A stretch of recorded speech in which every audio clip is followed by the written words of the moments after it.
my microphone's working. The day's going well. So, get started in a moment. Be right back with you guys.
Okay, cool. I'll bring us over to the brand new deck that was made yesterday during the art stream. Currently, I'm just setting up some final things here. 25 pixels to each side. 200. There we go. Oh, Christ, that's extremely small.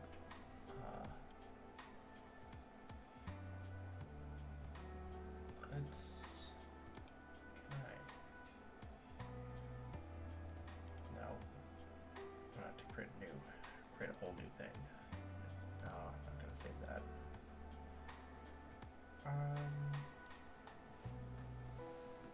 Okay. Close that too. Don't need that open.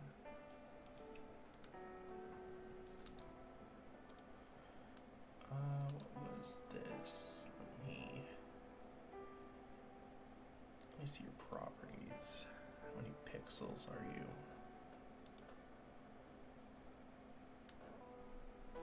1900 by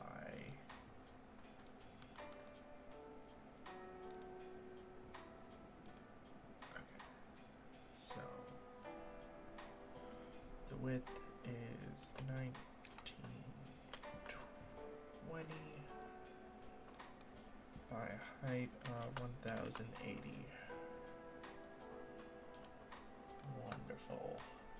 That part's done, and then for this other one, it's gonna be the next project.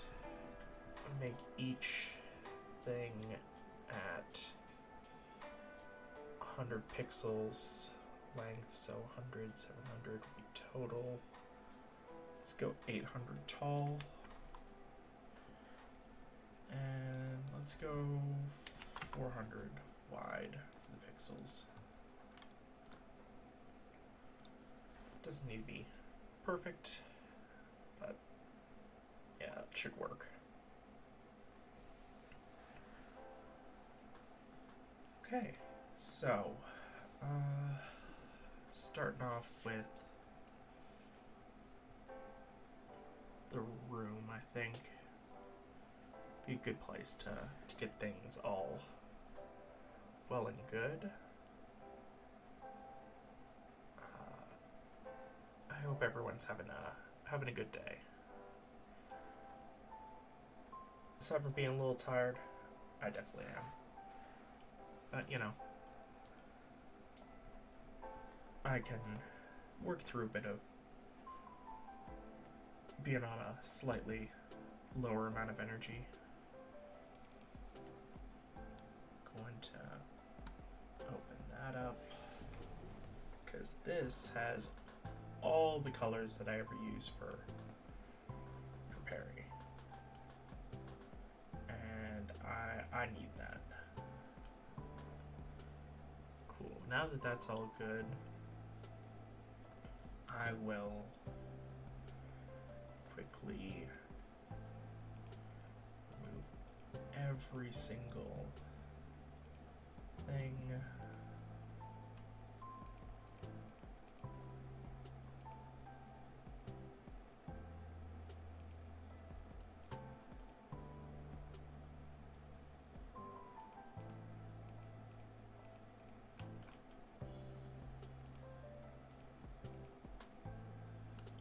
Okay, cool.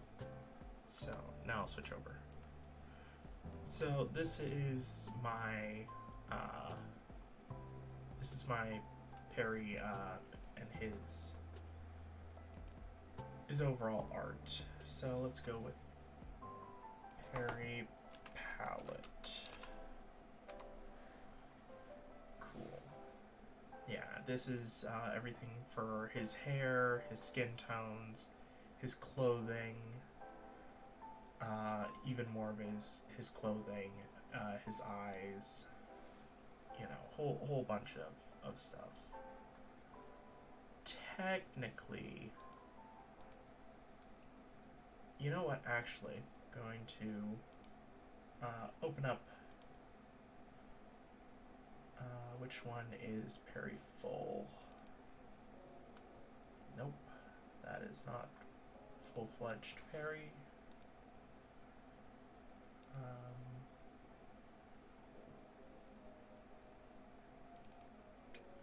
So this should have everything, and you can see his little self. The question is, okay, wonderful. So let's do his eye color reference. Okay, wonderful. So now hopefully if I go here, select this, and borrowing from, I guess, I'll just make a separate layer. Remove later.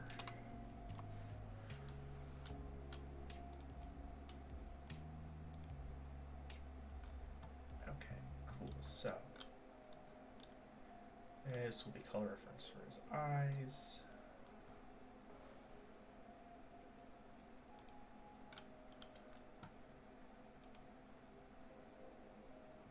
You may notice I didn't actually put any black directly in his eyes. Personal choice there with that.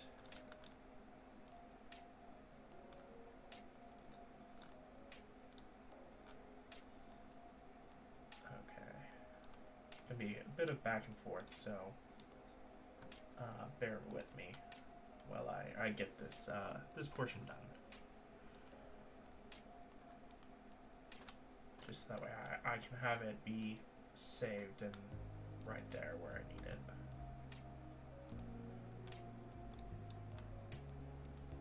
Technically should have a bit more variation in the colors, but yeah, now let's see, did that download work? No, it doesn't seem that it worked. That's a shame. Tried to download the art that was given to me.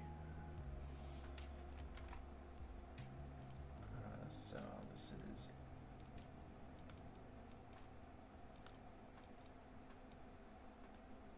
eyes. Cool.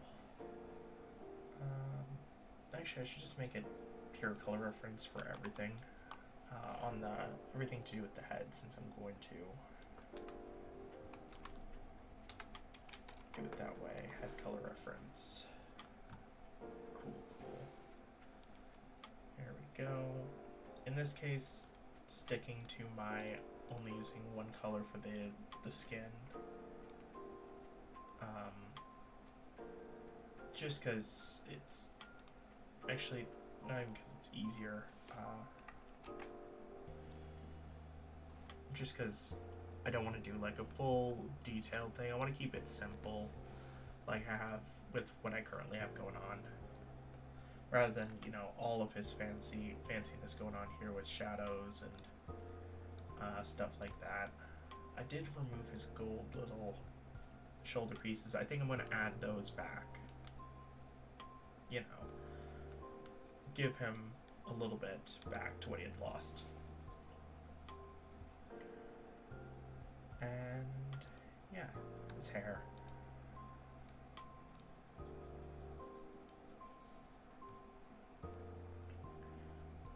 Cool.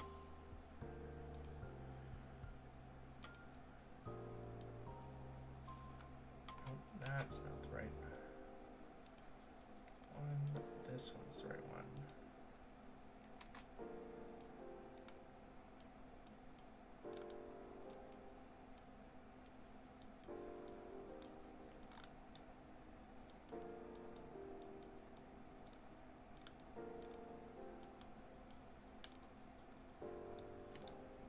Terrible writing. Awful at writing in general. I will often, you know, this is just quick references. Actually, you know, probably could do it. Let me change this up actually.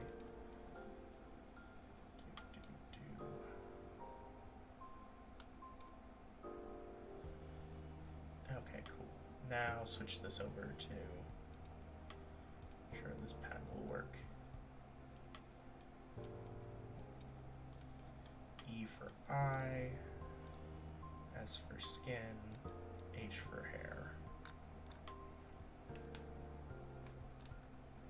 Okay, cool. Now,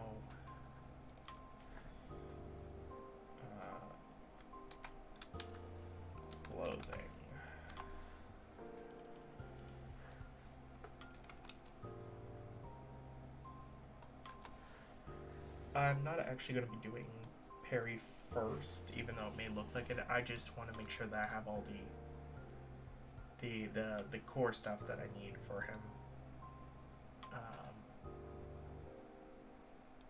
Because if not, I'm going to forget and not remember that I wanted to do this a way simpler way than I have been. So this is my don't forget thing. Okay, that's part of his jacket number 1. Part of his jacket number 2.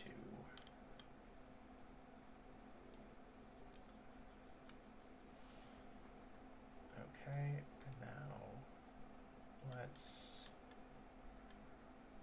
move the jacket.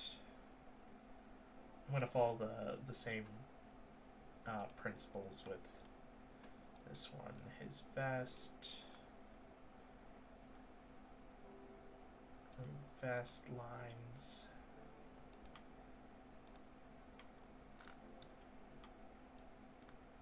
Shirt. And then further gold for this. I think it's the exact same color of gold, or gold-ish. Cool. So that's all well and good. Let me get the dark gray of his pants. Maybe make him a better belt. Since that's all top half, let's go down here for the bottom half. Cool.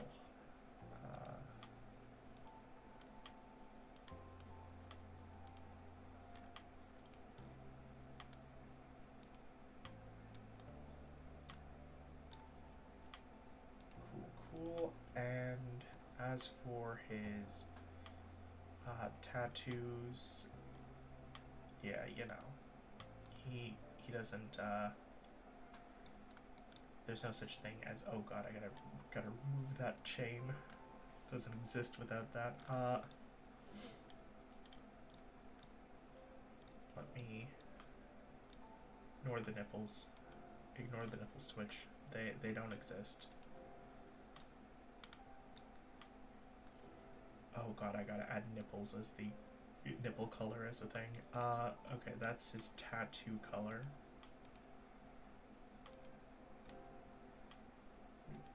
Borrow this. Oh god, what did I do? No, can't change that. Okay.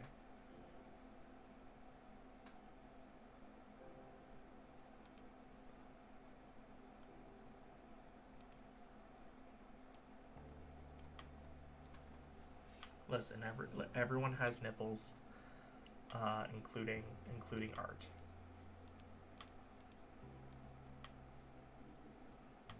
So you know, don't disrespect them. Can't get it back to 40. Oh, that sucks.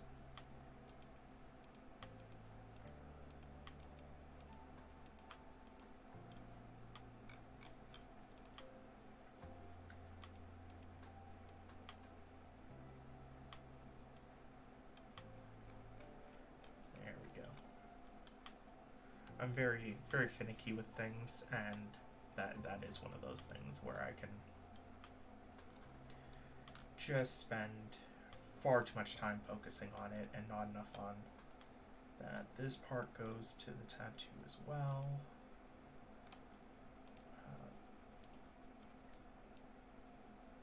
This part goes to the tattoo as well. And then for the gloves.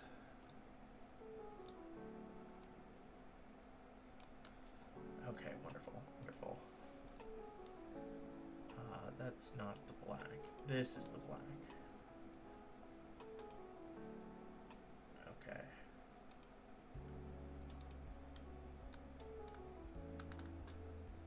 That's skin. This is tattoo. This is glove. This is pants. Actually, vest, even though it's a waistcoat. Actually, you know what? I can just turn it into a W. for waistcoat. And then a one for shirt.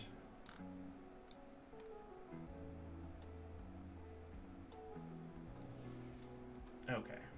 I don't technically have any shoes built for him yet. I just realized that. He has legs. Should never be doubted that he has legs. Please do not doubt that he has legs.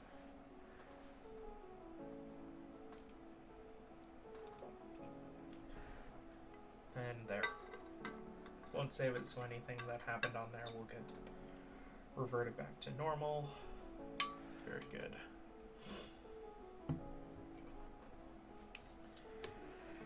It's nearly June. It's starting to get warmer. I'm not built for warm weather, personally. I don't really like the warm weather after a certain point. Like, if I could live in a climate where it never got warmer than 20 degrees on its hottest day and never got colder than -15 on its coldest days in the winter, I could wear the same outfit the entire year, pretty much, if that was the case. I mean, I practically do anyways. I don't like wearing shorts except when I'm lounging around the house, you know. That's something I do only at the house. So today we are doing a few things. I'm also preparing some things in the background for future streams. I really hope that my PlayStation, which is downloading a few games for me, doesn't start beeping. It did that in the past. Recently, though, I beat it into submission, and it hasn't done it since, but you never know. And I wish I could say I was joking, but my tactic for when that thing was going off was to just give it a few good smacks, hope that it, you know, righted itself.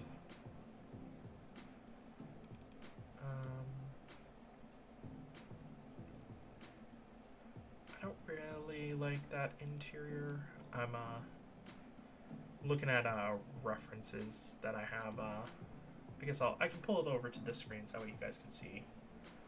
Currently I'm between this one here. I like the window in the background because then I get to add my very cool little background piece. Let's throw both of these on here as reference images. And show reference images. Let's go. Feels a little bit too macabre for me. Much more relaxed than that. So let's try this one. Let's see how it feels. Feels a lot more open.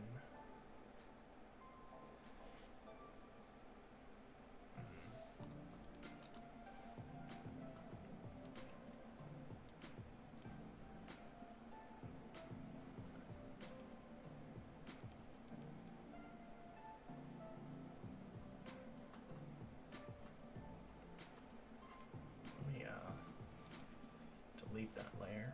Don't know where that dot came from.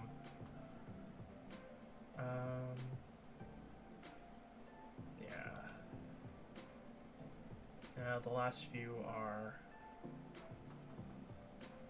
this one here. Not really what I'm looking for.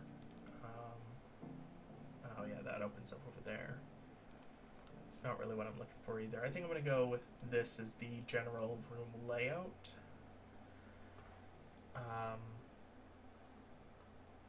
Yeah, I think that should work. Actually, you know what? I should go with. Oops, I closed it. I should go with this one. Move that out of the way. And insert it as a reference image. There you go. switch back over to OBS. Recently, also, by recently I just mean last night, I put all my stream stuff that I know, like, you know, so if you ever want to see what kind of specs I'm using, also for me to know what kind of specs I'm using, I got this computer years ago. Now it was back 6 years ago, I believe, around like 5-6 years ago, before I entered, actually no, if it was before I entered college, I would have gotten it, no, I got it just after, sorry, I got it just after I left college, or at least when I was in college, so that was when I was, so that was 6 years ago, yeah. Yeah, I got it for a total of $4,000. It came with like all the, it came with like, you know, a chair. It came with like, you know, the mic stand. It gave me like a couple spare keyboards. They're all like basic keyboards. It came with a lot of stuff that probably added up to like another $1,000 worth of accessories. So the computer itself was only like around 3,000 of it. And back then I was, you know, I was far more foolish and felt like I had all the, not that I had all the money in the world to spend. I was going through a bit of going through some stuff. Anyways, yeah, that was not good. Actually, I want to do one other thing here real quick. Size rough. So I need to make a line that is centered and exactly 100 pixels in length.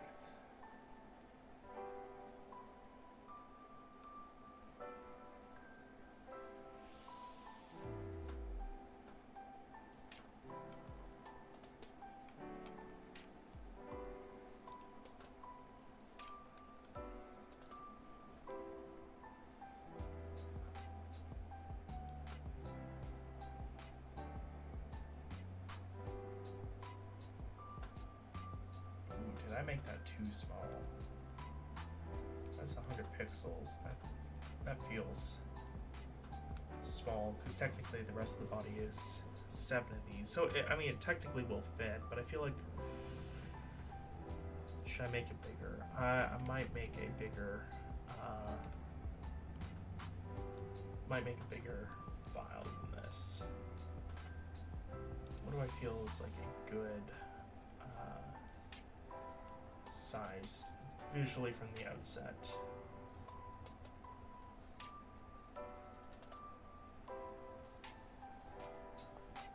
I want to make it even, so let's go with 200. Okay, so my new one, I'll save this as color reference simple.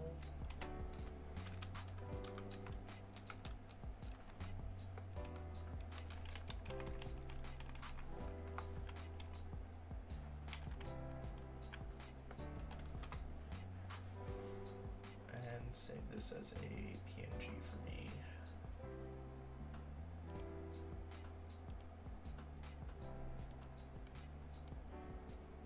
And then create something new. So for that to be the case, if I want to double it, I will bump it up to 1600 by 800. Didn't know if I wanted to go over the top, because technically it was 150 only for width that I needed. So doubling that would take it to 300, which is still under the 400 mark, but I feel like I want more space for this. So when I do it, I want to have it be thing. insert this new layer. Okay, and then transform this layer. Let me make it smaller. There we go. Perfect. Nice and simple and all ready for me to do, and I'll have the space to make it all happen. Okay. We just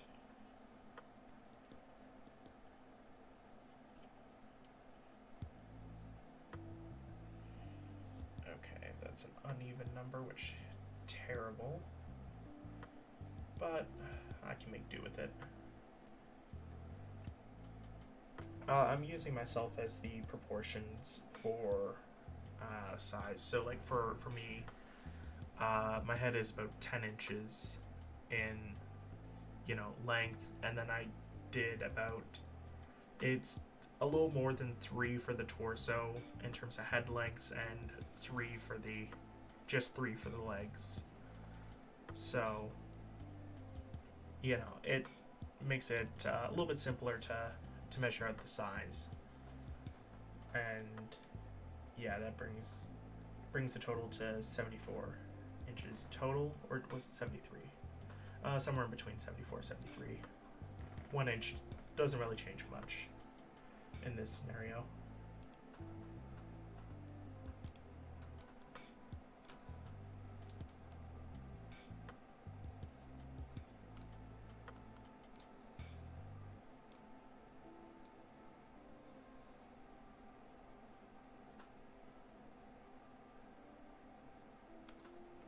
Okay.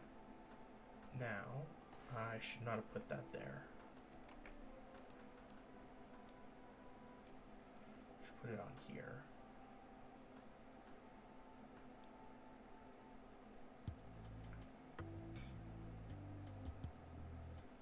And get that to be as close to 200. There we go. 201.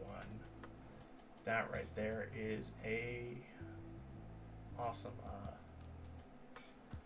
thing. Now, fun part is I just take this, go oh wait, no, sorry. Remove layer.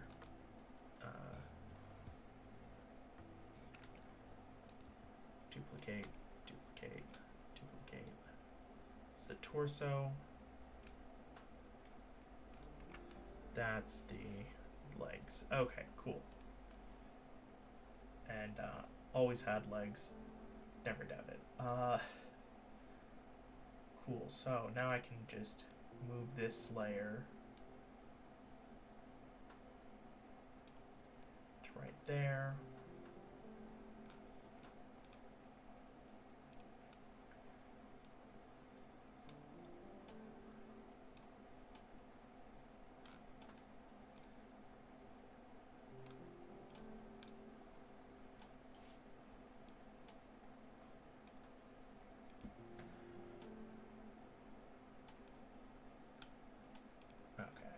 Close enough. But yeah, that's goals for these next few streams are to make this as good as it possibly can be.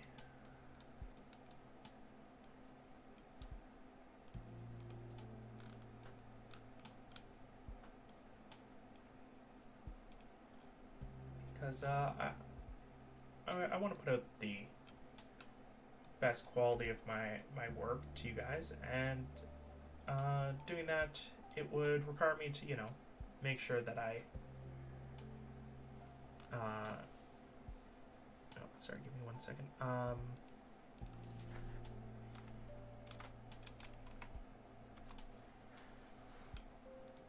I want to make sure that I'm putting out my best quality work. And to do so, even though I don't have like a ton of money to start off with, I'm, starting off as pretty much the equivalent of a nobody. in this. Why did it not switch the... Oh, that's why.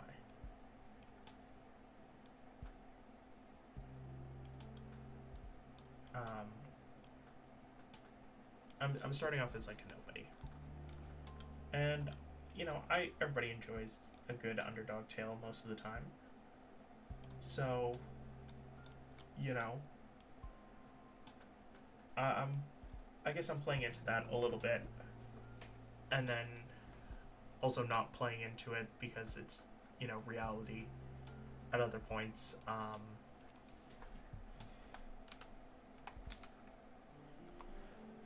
Because, you know, it is correct that, like, you know, not a lot of money to spare. That's a factual thing that I am dealing with. So that's why I have to, like, do all my art myself, even though I'm not an artist. But aside from that, like, I want to be, like, my most genuine and like, honest self with you guys. So let me hide that, hide layer 1.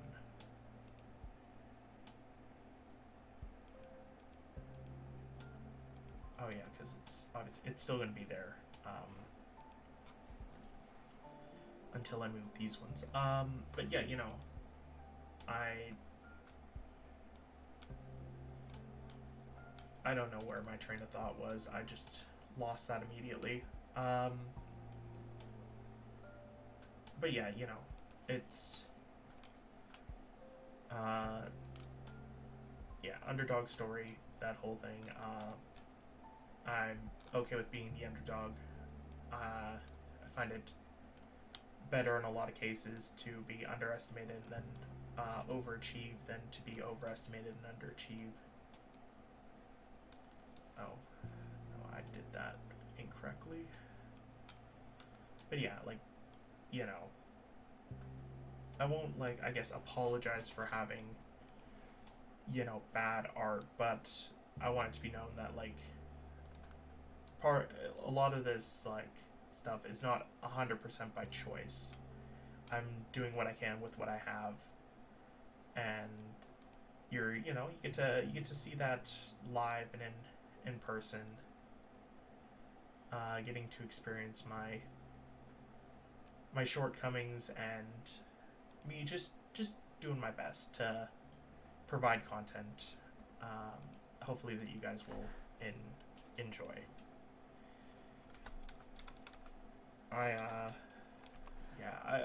I'm happy for the challenge that I'm setting out for myself.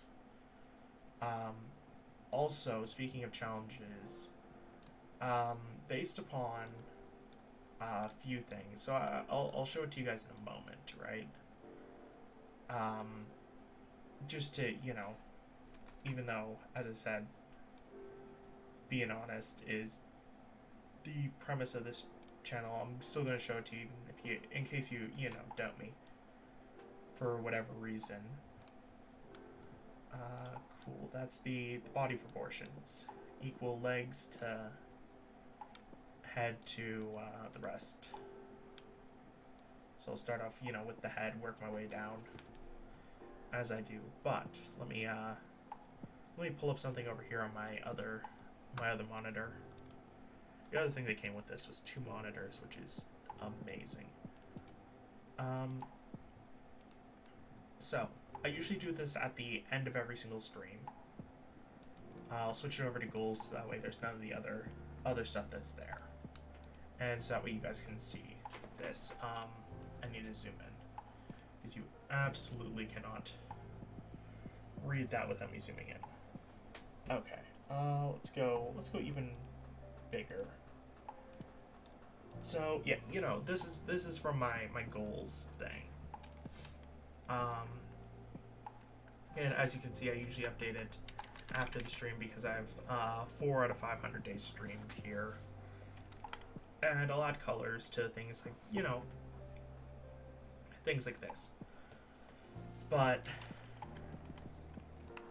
yeah, this is this is something that, I did have planned. It was either going to be do it myself, or if I paid someone to do it, then I would have removed that goal from my thing. Though I probably would have done different art streams. But I decided to change up my goals a little bit. So it initially started out as just these, and then it was pay someone to do art, but because ID's costing so much, I had to, do it myself. Get 10 followers on Twitch. I have 2 currently, and I'm happy, just putting out content for everyone to enjoy. They don't have to be, watching fully. They can just be listening on in the background. I've been told that I have the voice for people to enjoy that, but this is one of the ones that was like up at the top for me. Get 50 followers in the first month on Twitter, and you guys have blown that out of the water to the utmost degree. Like 49, and this is my 5th stream. So if I get one more today, I'd be averaging 10 new followers a stream on Twitter, which would be amazing. Which is why I set out the idea of 100 followers in the first month.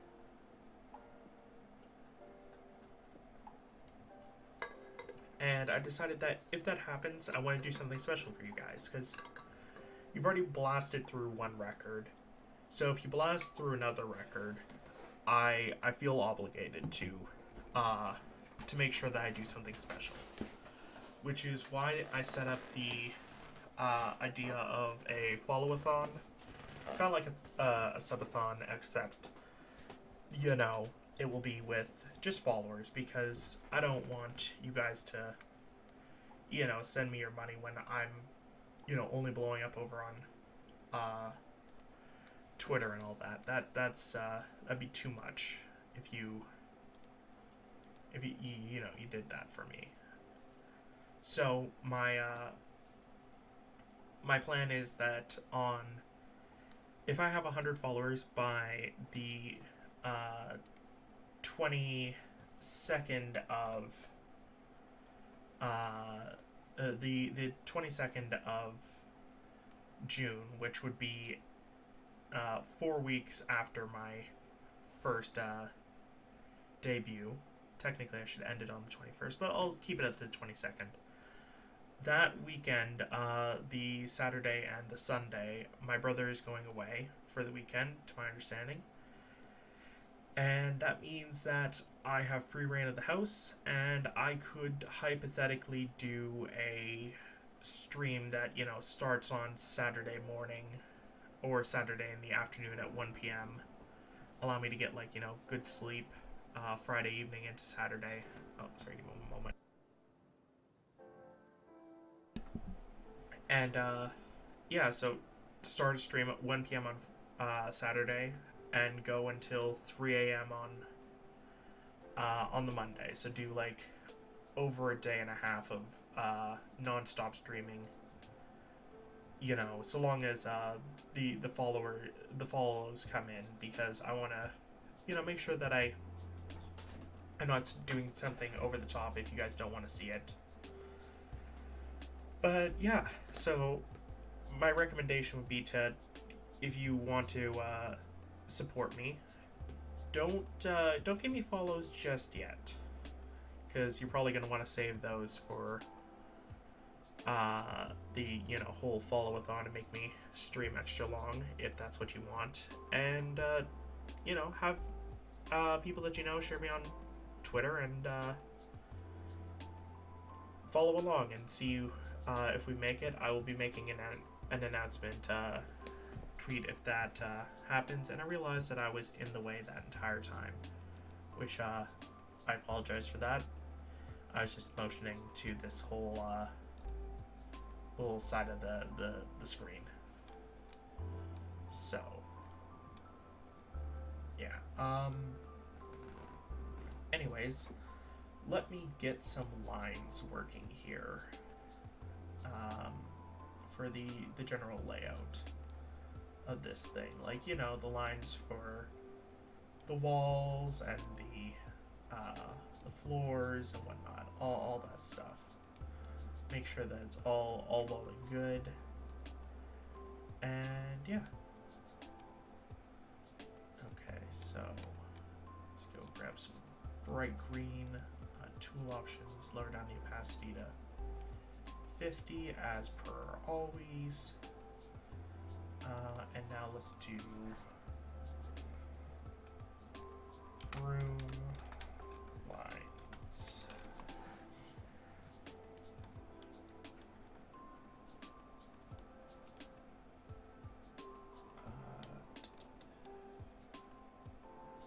I want to make sure that I get them in the right spot, so I might actually boost the opacity just a little bit, so that way I can see the lines. I do not have the greatest vision. I need glasses to see a lot of things, and currently this screen is one of those things.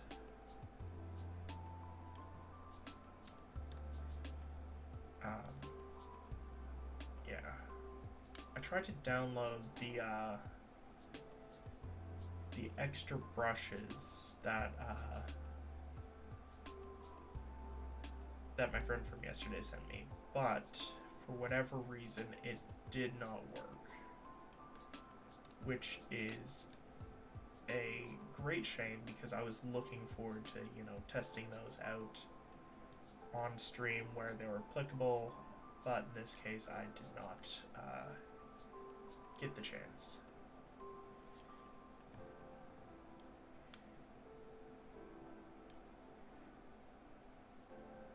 Okay, let's throw the window here as well. But yeah, I have other games planned for after this. First time playing through Mass Effect. I've not played any games. I mean, I played like a little bit of the first mission when I was down in Austin, Texas, because they had a console there, and they were like, for one of the days at the Airbnb I stayed at, they were like, they took it the second day, so I only had it for the one, but I tried out the game and it seemed extremely fun. And I've kind of wanted to play it since, but I decided to, you know, wait. And now that, you know, I have the Legendary Edition, it's extremely nice. I technically have it for PC too, but I only plan on playing it for on console, because for games like that, I'm a console guy first. It's pretty much my go-to for shooters, but I did acquire oh shoot, was it Apex or Valorant? One of the two. I mean, I know that they're both at least my understanding is both of them are technically free, but they have, like, you know, you can buy skins, I think, something like that. It's one of those systems where the income comes from aesthetics, and since I could not care less about aesthetics, I mean, you know, you only need to look at this to see what I'm talking about. I don't think that I'll have any worry about, you know, spending a bunch of money on unnecessary stuff.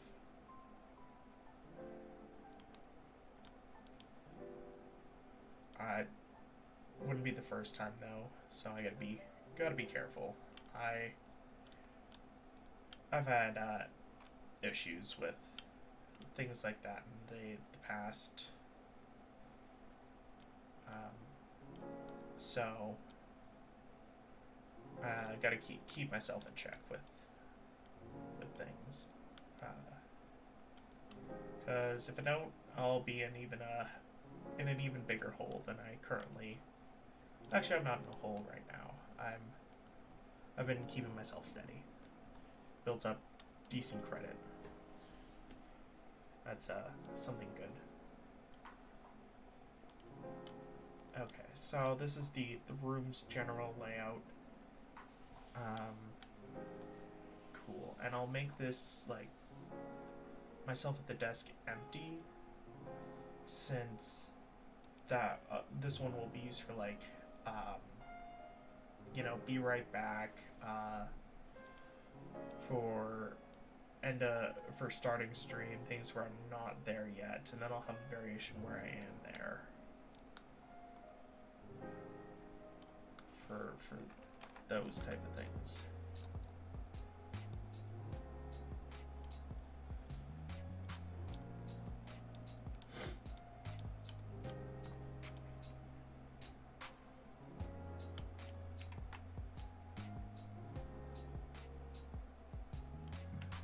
I learned a bit of new sports slang yesterday, because my brother went to as I mentioned, he went to the TFC game,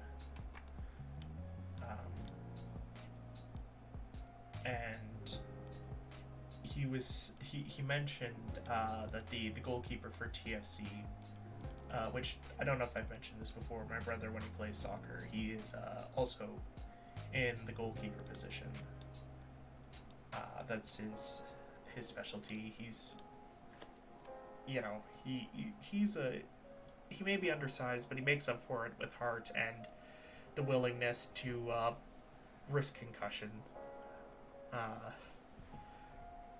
which not nearly as funny as we kind of like IRL. The concussions are terrible.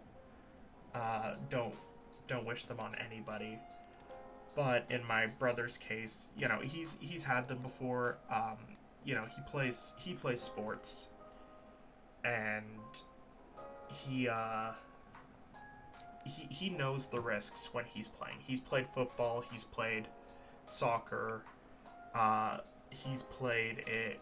Like he's done a lot of sports, and he knows the risks. He doesn't make light of injuries when they happen, but he's also 100%, like, when he's playing, he full sends every single thing that he does.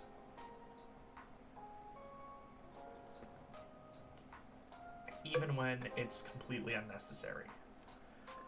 And we kind of tease him for that a little bit. We have that kind of friendly, playful type of thing going on. So,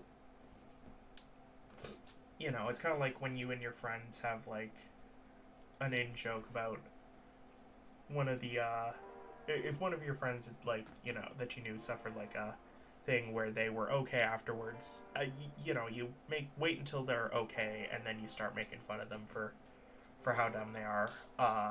It's very much like that between myself and my brothers.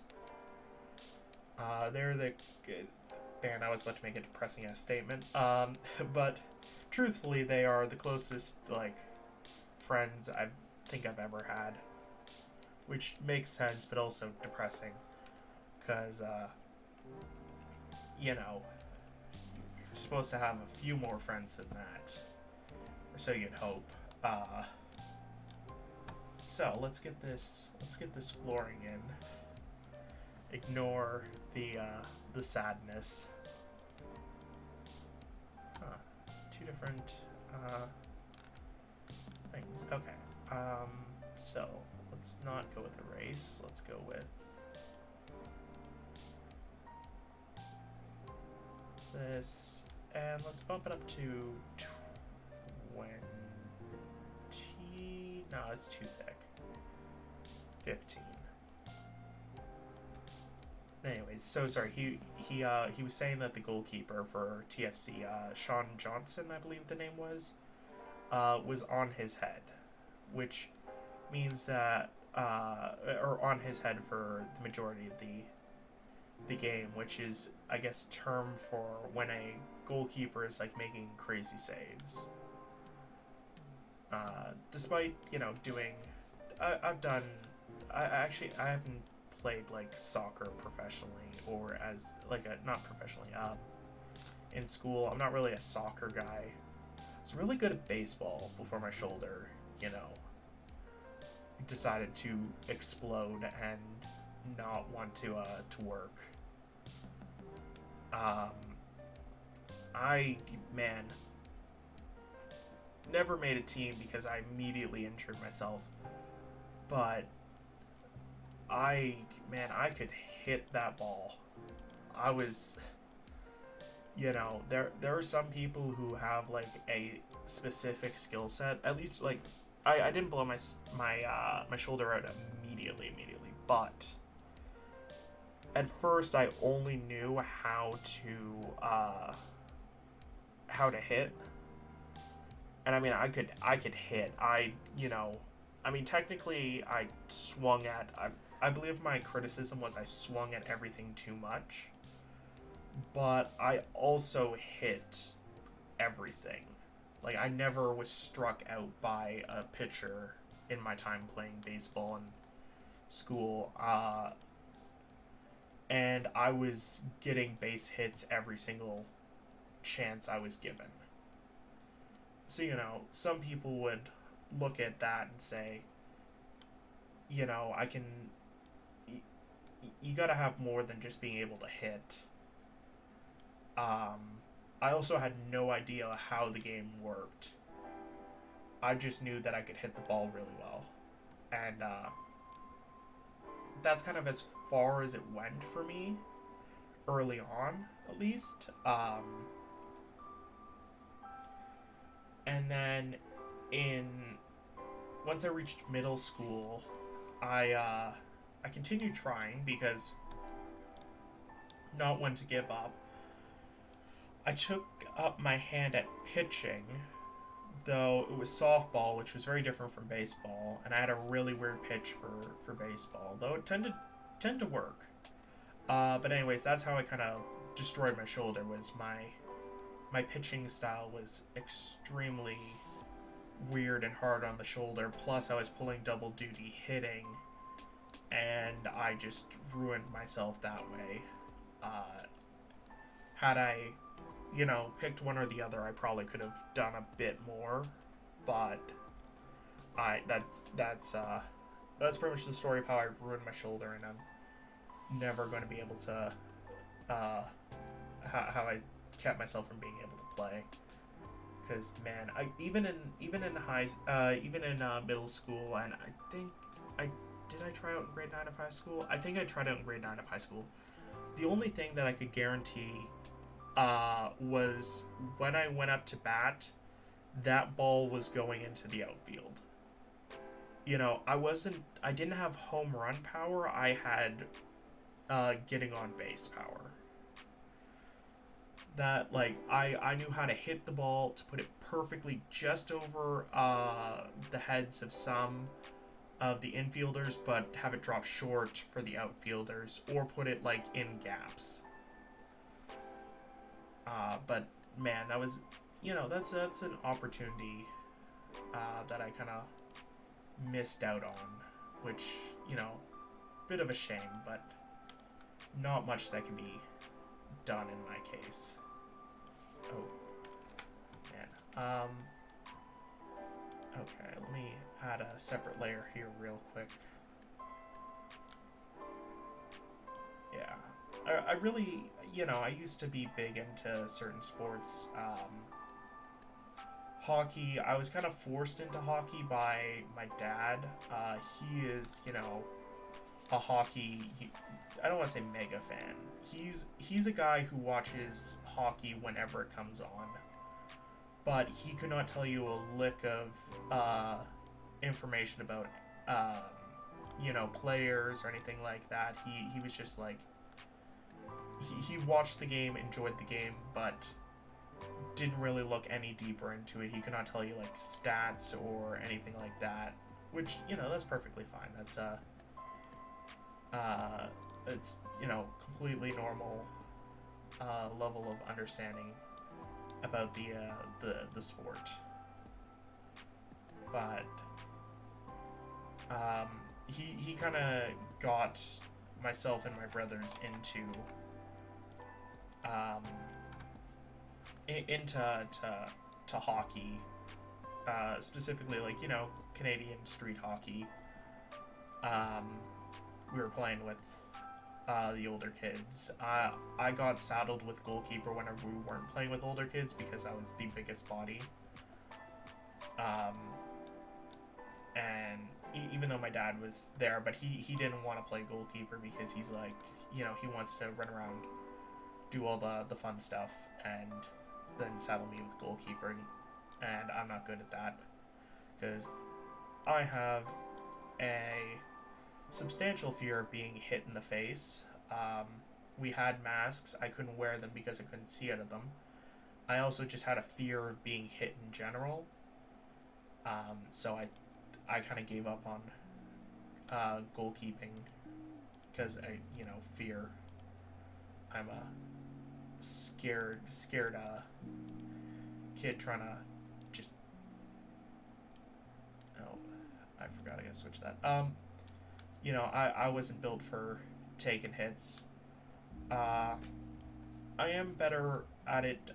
Is better at it a good thing? I don't know. I can do it nowadays in terms of, you know, not being afraid to get bopped. But at the same time, I'm, you know, I don't think it's a good thing that I'm capable of. I mean, it's a good thing I'm capable of taking a hit, but I'm not happy that that it's like something I'm relatively known for. Like, you know, I did a bit of I was a bigger guy, so people would, you know, pick on me for whatever reason. They just saw me as like the easy target, you know, and I don't blame them. It makes sense, but because of that, in school I learned how to, you know, take a hit, dish out hits. Also taught myself how to, you know, I guess wrestle. It's not like I couldn't wrestle an actual professional, but I could possibly snap your arm if I needed to in a dire situation type. That's the type of wrestling like I know. Self-defense, and that's about it. I wouldn't, you know, I wouldn't try and use it like unless the situation called for it. But like, there was a point in my life, obviously, where I was like at my darkest, where I was like, I threatened people with it, and I fully meant it as a, like, not as a. I fully meant it. It wasn't like a joke or attempt to be funny or anything. It was like, if you do try anything, I will fully, you know, hurt you. And I felt like disgusted with myself for. I feel disgusted with myself now. Back then, not nearly as much, because I was like, you know, I felt, I don't want to say like a badass, because that's the wrong way of putting it, but, you know, I felt powerful knowing that I was not a weak, defenseless individual. And I guess, like, you know, that's something that I guess some people would say nowadays, okay, that's like a natural thing, you know. No one wants to feel weak and scared and whatnot. So you feeling good that you felt a sense of control in your life is good, but it's just how I went about finding that control that was not nearly as healthy as it could have been. Nowadays, though, I have like I have that knowledge, but only for the fact that I can, keep myself safe if the situation absolutely calls for it. And yeah.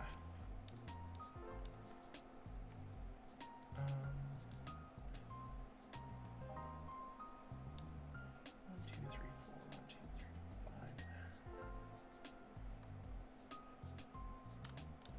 5. Okay. But yeah, that's like.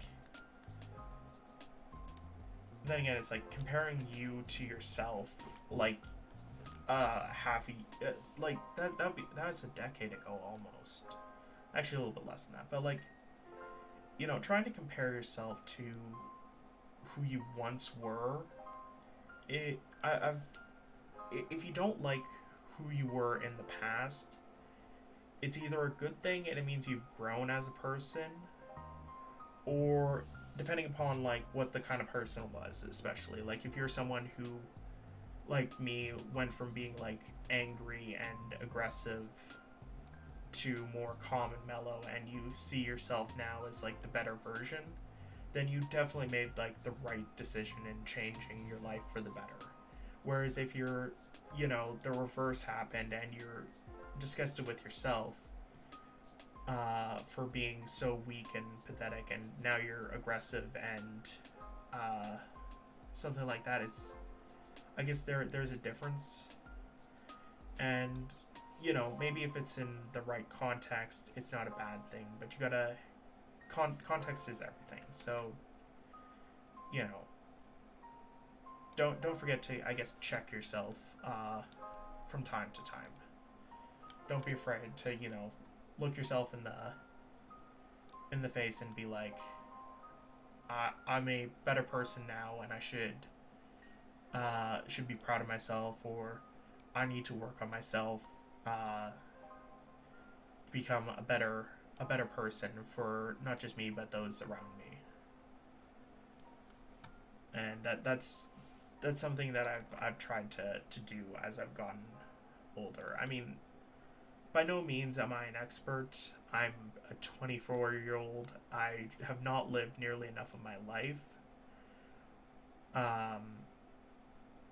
But as someone who's been through a lot, both mentally and physically, throughout their life, it sometimes, even if we don't seem the most knowledgeable about everything, we still do hold nuggets of wisdom in ourselves.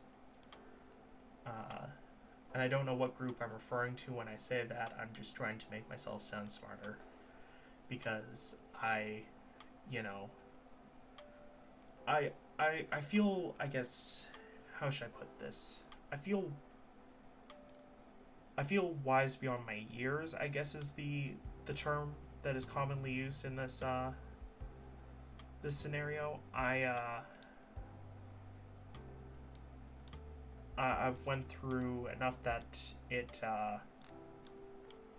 has shaped me. It has molded me into the person that I am, for better and for worse, at times. And I feel like I do have just as much to share with those around me as anyone else. So I don't want to be discredited for being, only a 24-year-old. That's I've went through. I'm not going to say I've went through more than any other 24-year-old. That's hyperbole. But like, I've went through a lot for a 24-year-old. Like, I've went through, I can say safely, I went through more than my dad had when he was 24, or my mom had. Well, my mom's a different story. She had a lot of family members, and because back in the day, large families were a good thing, and so because of that, she also had a lot of siblings who passed away before their time. Anyways, that's beside the point. But like, even though I haven't went through the same things, I've went through my own struggles, and I've went through my own problems throughout my life, and um, I don't claim to be the most look, I don't claim to have gone through more than anyone else. I just know that what I've been through is more than I should, and I really hope that people can, people will respect that and respect my opinion when I say that it deserves to be just as valid. I guess is the best way to put it.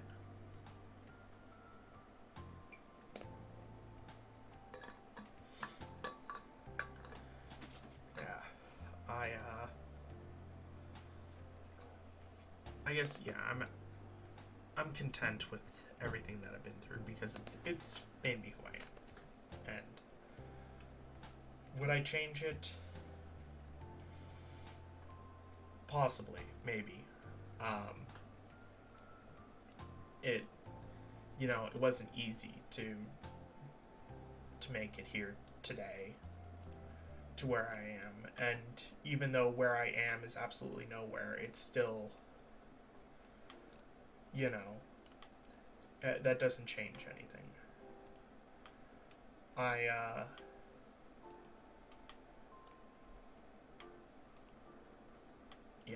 It doesn't change anything that that I'm in a, I guess, F2.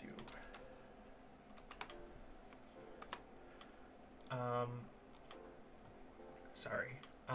It just because things are, I guess, better for me now than they were previously. It doesn't change what happened previously for me, and there are things I'd love to change. I like to go back to myself when I was going through, I guess, the worst stages of, addiction and things like that, and tell myself, to stop, get myself to stop before I lost, lost a lot of my livelihood and my security for the future. I would love to go back and tell my younger self and my family that I have issues that are stigmatized now, but that are going to become less stigmatized in the future, and to seek help for me now while I have the chance to not the chance to fix it, what's the word, the chance to understand it and grow from it and become a better person at understanding, what I can and can't do, and for me to get the help that I need. That kind of thing. And who knows, maybe it would change a lot. I guess, I wouldn't have 4 attempts under my belt as a person if that had if I had a different support system back then. Am I happy that I was not successful? Of course. That's I'm here now. I'm better than I was back then, and I'm happy that I can be unapologetically me for a stream of even though I don't know how many. It says 1 viewer, but I know that there are more people that are listening in, and every single person that gives me any kind of acknowledgement, whether it be a follow, just listening in on a stream, watching a VOD back, anything like that, it means so much to me, because it's a visualization, like a visual way that I can see that I'm having an impact, growing an audience, being genuine, being myself, and that, like, I can maybe one day I can be more than just who I am, and be maybe, I guess, an inspiration of what you can be if you know if you give yourself the chance to fix yourself up uh, from your pain and your suffering. I see it as fixing myself. Like, not necessarily that I was broken, but that I was missing a piece that would have made me fully whole, if that makes sense. I allow myself to be allow myself to know that being imperfect isn't a bad thing, and that if I allow myself to take the time and put the sorry, give me a second here. I put it in the wrong one. Sorry. But yeah, just because I used the term fixing myself, it doesn't mean that I thought that I was broken or that there was something wrong with me. I mean, that was what I thought before I, again, fixed myself. I see fixing myself as, like, making sure all the pieces are together in a way that I understand and can learn from, Allow myself to see that there's more to me than what I previously thought, and allow myself to get that perspective. I don't know if I'm making any sense, honestly. A lot of times when I think emotionally, I don't feel like I make sense.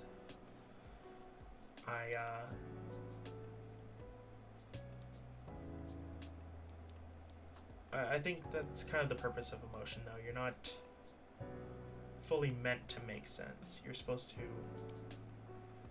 be,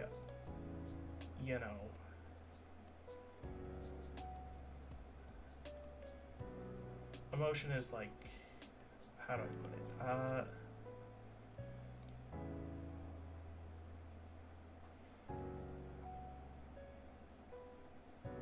Emotion doesn't.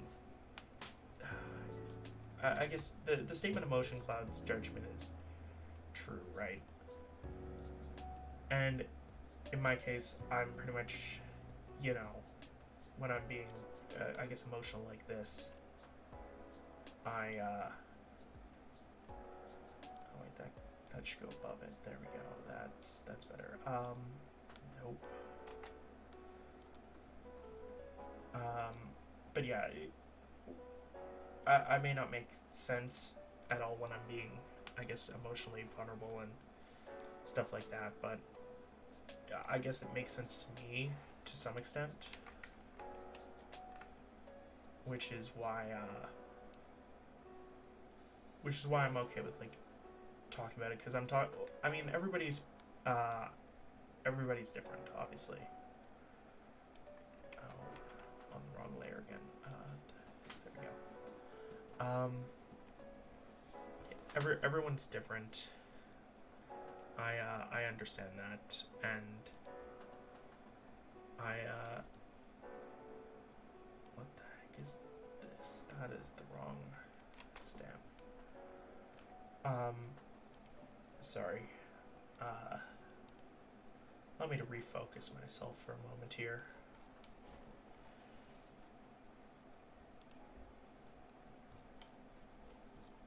Okay.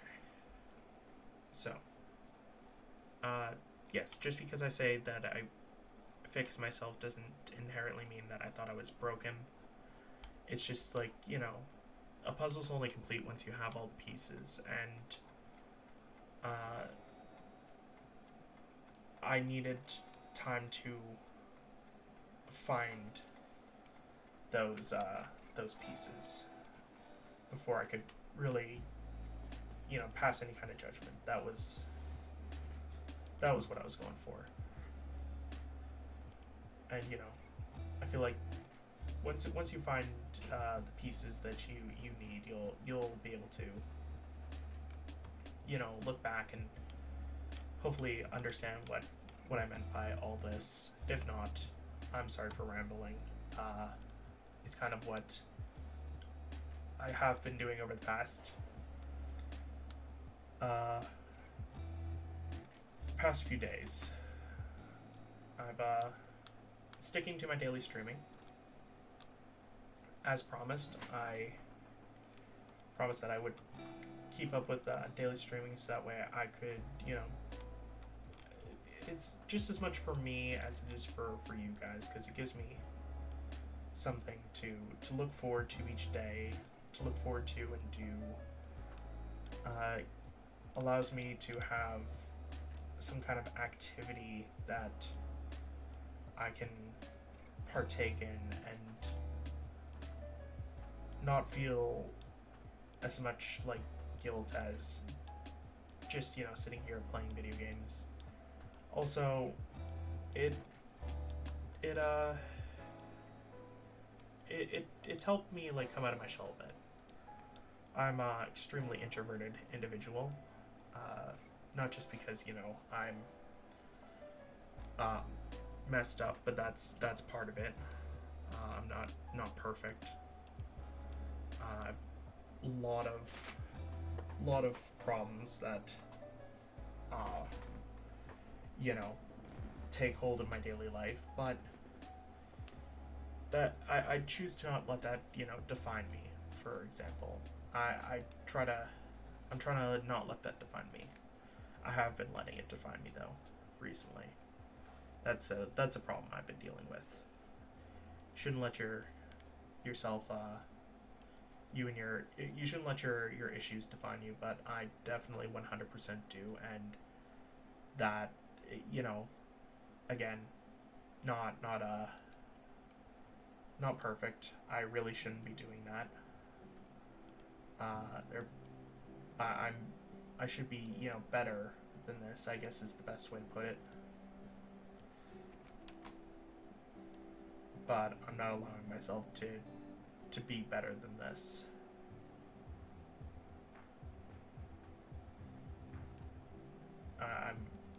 I let myself fall into the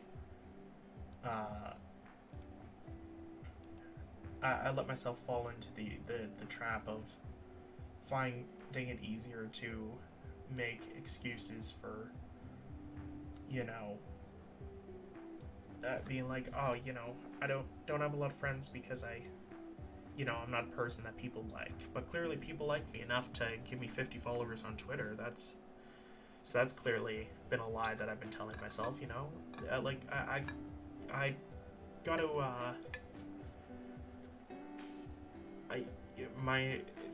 in truth, now I can look at just in these past few days, I can look at myself and say, yeah, the reason that I'm not nearly as, why I don't have very many friends, aside from online friends, is because I'm a person who doesn't go out a lot. And I might say, oh, that's because, I just, health reasons. But it's not just health reasons. I could go out anywhere, anytime. I can tell myself, oh, I need money to go out. And I don't. I could just, walk around, do just anything. But I don't, because I'm, I guess, scared. Being inside is like a safe bubble for me, and just out there is just things that I'm just scared of,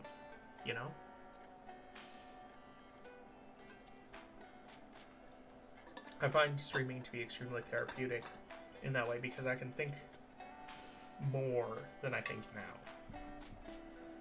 I mean, like, I wouldn't have had these thoughts if it wasn't for the fact that I was, streaming and doing like, streaming and stuff like that. I'd be still stuck in my old ways. right? So let's go with the rug. But anyways, I'm happy that I can be here and do this. Even if eventually I have to, stop or, as you probably saw in there, there's like things that, like, if hypothetically my parents were to, my parents aren't returning home until September, October, and even then it might not even be both of them. One of them might be staying down,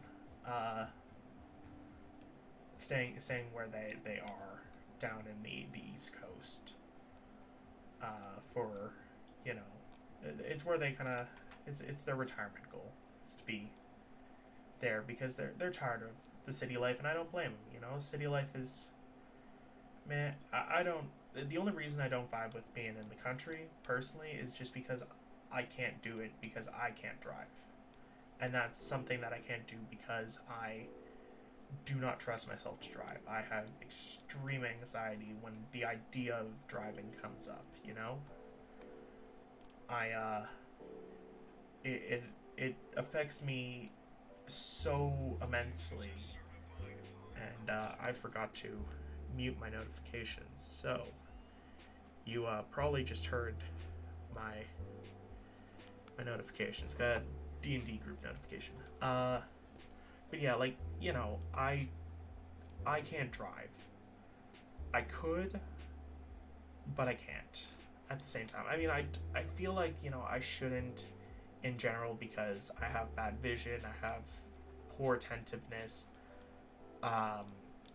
this, that, and the other thing, and I tell myself that I can't do it because I'm scared. I mean, I've only been in 2 accidents in my life, and neither of them were serious accidents. They're all just like, one was nothing more than a fender bender, and the other was a little bit rougher, but a little more than a fender bender. Like, I tell myself that I have no reason to be out there driving, but I mean, also I don't have, God, I shouldn't make the excuse I don't have the money to drive, but technically I also don't have the money to go out driving. That's beside the point. No excuses. I'm also just scared to. That's a factual statement. I am scared to drive. I don't like going out.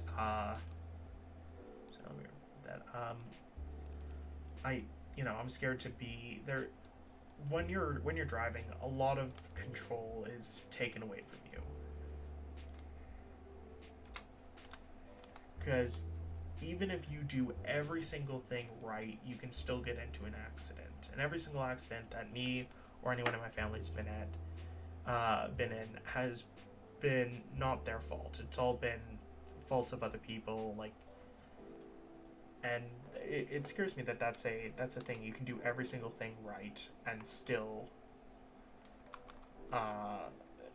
be put in that situation. I think that's what, like, terrifies me the most out of all of driving in general. But that's a lot of the reason why I'm scared of, I guess, going outside and doing just about anything, is because once I put myself out there, I am no longer in control of what is able to happen to me. I had trouble falling asleep after my first stream because of anxiety and the idea of, oh God, what have I thrown myself into? What have I begun doing? And now even though it's only been 5 days, it's changed to me being like, I think that this is something that I can do, that I can enjoy. I don't care that it makes me tired. I don't care that it, puts me in a room alone for 3 to 4 hours a day, where I was already going to be just sweating and being uncomfortable in the heat and not being able to put on a fan because it will mess up the audio. I've got like this feeling that something good is going to come from this, and I don't have that feeling often. I am extremely terrified when I have that idea pop into my head that something good is about to happen. But that's what I feel right now. I feel like, you know, the energy that I'm putting out there is going to be reciprocated by someone, and that one person is going to just understand where I'm coming from, what everything that like I'm saying, and they'll be able to be like, this person understands me, if that makes sense. They'll see me as someone that they can view as someone that they can maybe not aspire to be, but aspire to follow from my philosophy of, you know, trying to just do something completely random. Like this streaming thing. I mean, technically I did it once before. I did stream a little bit before when I was speedrunning, and I played a game and I speedran it. But that wasn't who I was, so I kind of got bored of it really quickly, which, funny, haha, speedrun, getting done with speedrunning quickly. But, you know, it's just like, now that there's the ability for me to be, I guess, anonymous, have my face be behind a character that isn't me, I feel more comfortable. You know, I wouldn't feel nearly this comfortable if I couldn't do that. If that makes sense. Because, well, for one, I'm a person who doesn't like wearing shirts. For example, it's crazy that a person who has such hatred towards their own body doesn't like wearing shirts. You'd probably expect me to be wearing shirts constantly, right? You'd expect me to be like, just, I have every shirt known to man type thing.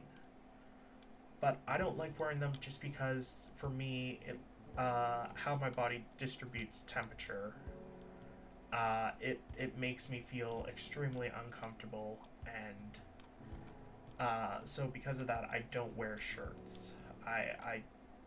I'm shirtless as much as possible, which is also terrible for anything I lay down on, because I don't know if I've mentioned this, I have a skin condition that specifically affects my back.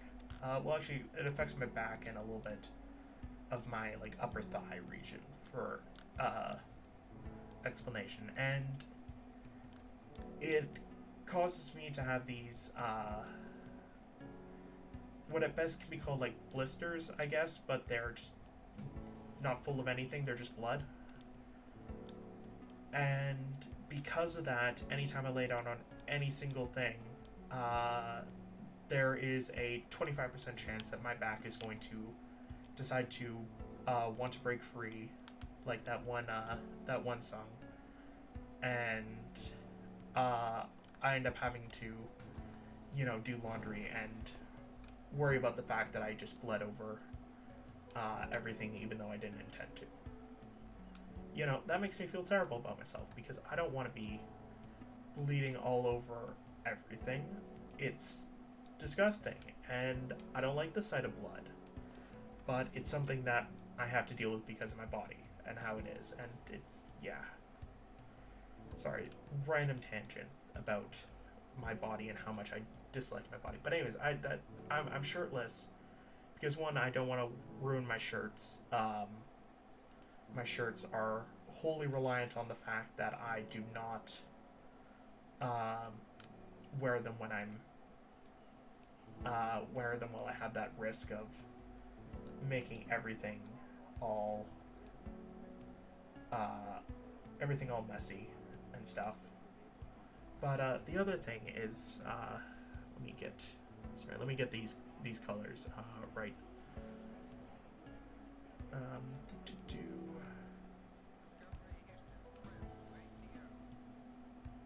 Okay. So now let me get these lines for the designs. But yeah, so anyways, my back is a horrid monstrosity. I hate my body. Yada yada yada. That's par for the course. Something you can expect every stream. Not every stream. I would not talk about my body being terrible every stream, because that would be terrible for you guys to have to listen to. But you know, what I pretty much mean by it is like anyways, I don't wear shirts. And VTubing allows me to stream without wearing a shirt. I get a lot of my heat release comes from my stomach region, so it would be extremely unfortunate if I had to wear a shirt, because I just sweat constantly when I wear shirts, which is not fun. And yeah, anyways, and like I will say though, I'm not someone who likes to be in nude constantly, because I do hate my body. But in this case, you know, it allows me to be in just some just, you know, very simple clothing. I can be in a pair of shorts, nothing else needed. And that is all fine and dandy. I don't need any more than that, and I don't need to worry about, you know, grossing anyone out by wanting to be shirtless. And that's a perfect thing for me with VTubing. You know, a lot of people, when they want to be relaxed, I think it's fair to assume that most people don't want to wear clothes when they want to be relaxed, or they want to wear very minimal clothing. And I think VTubing provides that perfect opportunity for me and for others to just allow ourselves to be free of clothing without the stigmatism. Because, you know, I feel like if there was like a thing where streamers had to do a poll where it was just like, would you rather, you know, stream clothed but have to be behind like a VTuber model, or would you rather just sorry yeah, if they were asked like if you had to be streaming fully clothed behind a VTuber model, or be streaming like without any clothing behind a VTuber model, I think most would pick no clothing. I don't want to just, you know, assume, but it feels like the natural thing, because you're already hidden. You don't need to worry about, you know, being whether you're wearing clothing or not. Anyways, let me just, yeah. But again, I do like wearing clothing when the sitting is correct. And also, you know, one of the good things about being someone who,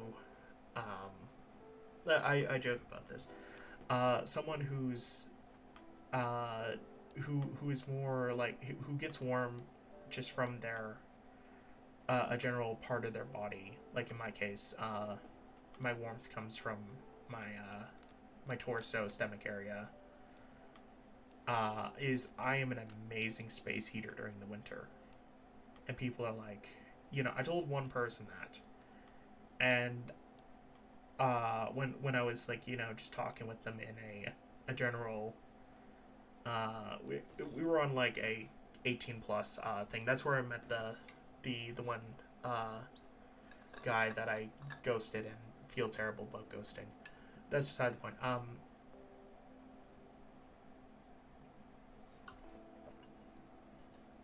And I was talking with another person there, and you know, this was during the winter, and they were like, you know, I was like, I went outside. I was talking about how I went outside and, like, you know, a pair of shorts to go collect just shorts, no shirt or anything like that, just to collect some mail, right? Um, and they were like, talking about how insane I was, and I'm like, oh, it's completely normal to me because I'm always warm. And after that, I got the nickname of the living space heater, which was meant with love and affection and all that.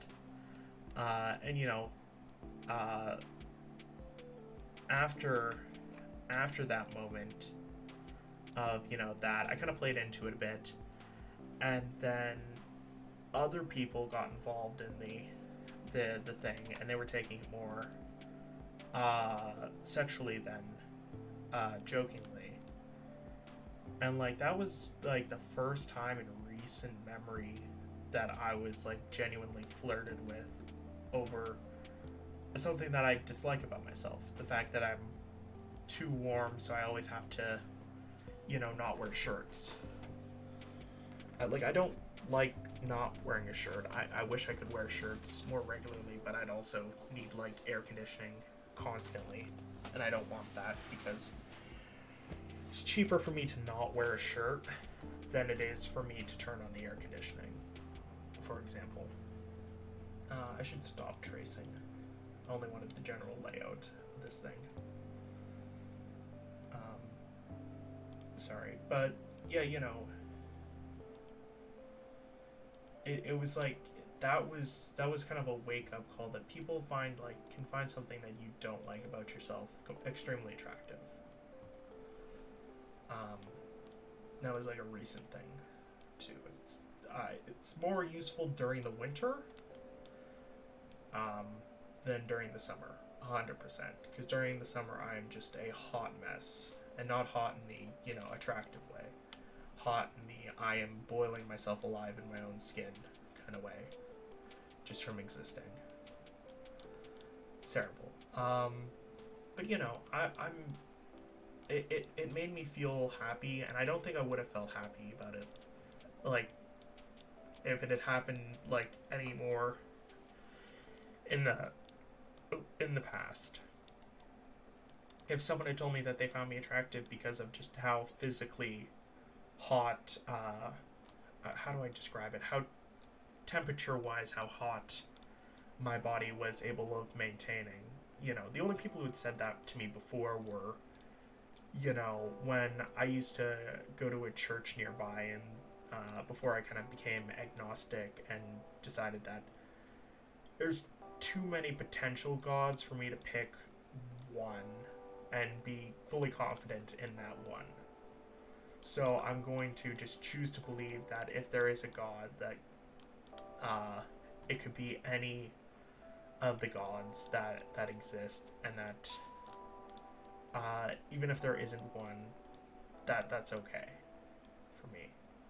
But anyway, sorry. That was a side tangent about religion, and I don't know why I talk about religion. Religion is very finicky for some people. For me, I'm just like, you can believe in whatever you believe in as long as it's, obeys the law. Like, if you believe in a god that's just like, you can go out and kill whoever you want and there'll be no punishment. I'm thinking of, I think you're referencing Naruto. With Joshin, I believe, where it's just like, kill whoever. Don't feel remorseful about it. You're doing the right thing by killing people. That's generally not a good thing to believe. But if your god is just like, live like a good person and don't, uphold like a certain viewpoint, but don't like, do awful things for no reason, then that's perfectly fine for people to believe in. I don't mind what other people believe in as long as it's not inherently overly violent, I guess is the best way to put it. Yeah, I like that look though. But yeah, anyways, back to the thing. I used to go to church. I was raised extremely Christian by my family. Even though they were, oh god, Oh, that's why.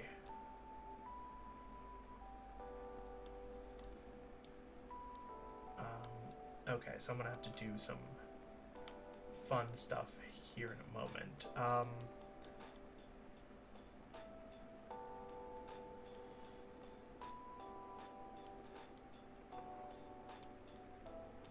Okay. But yeah, like my parents were both raised Christian, I believe. Like Presbyterian, Christian. I don't know what that, if that makes sense. I don't know if that's like a specific version that I'm supposed to know. I do not know much about, you know, I know what, like, I know about stuff, but I don't know, like, what it falls under. It's not like Catholic or whatever. I don't think. But, that's a thing. That, um, that's what I was raised. And the only people that were, like, really there were people at the church who, whenever you do like a little handshake thing at the beginning, you like get to know your neighbor, that kind of thing, because it was like, yeah, that's a thing in church.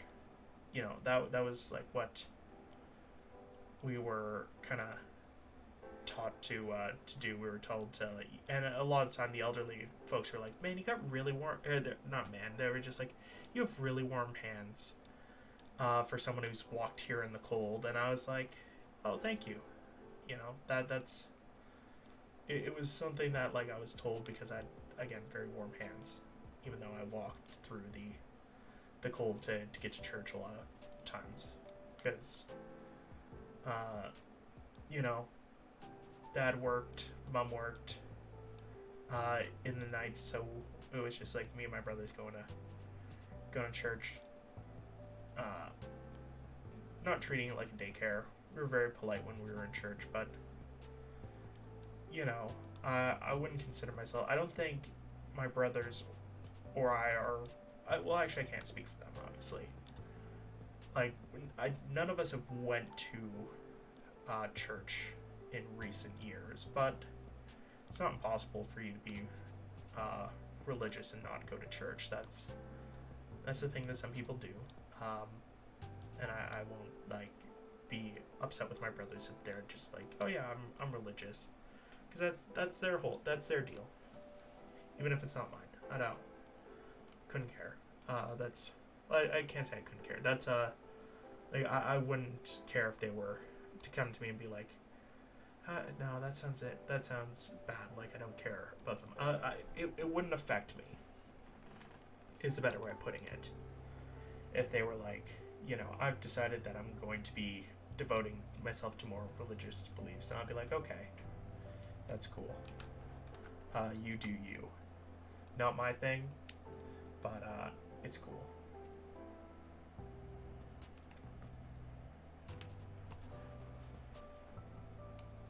Like, I have respect for anyone that, you know, has enough faith. Oh God, what did I just do? Ow. My foot just absolutely dragged across the. Man, usually it comes off better than that. Sorry, random side tangent. Anyways, but like I'm not offended by anyone who chooses to follow religion. I don't make fun of people that choose to follow religion.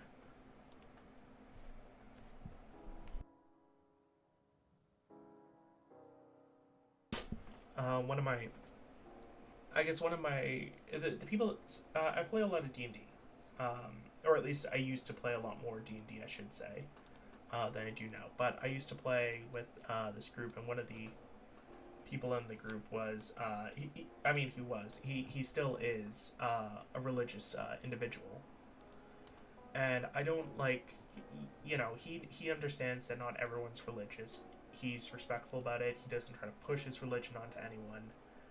and I respect him for being respectful, you know. And he, you know, he mentioned to me not too long ago that he's like, you know, he's very he enjoys that I'm very open to his viewpoints, even though I'm coming from a place of not being overly religious.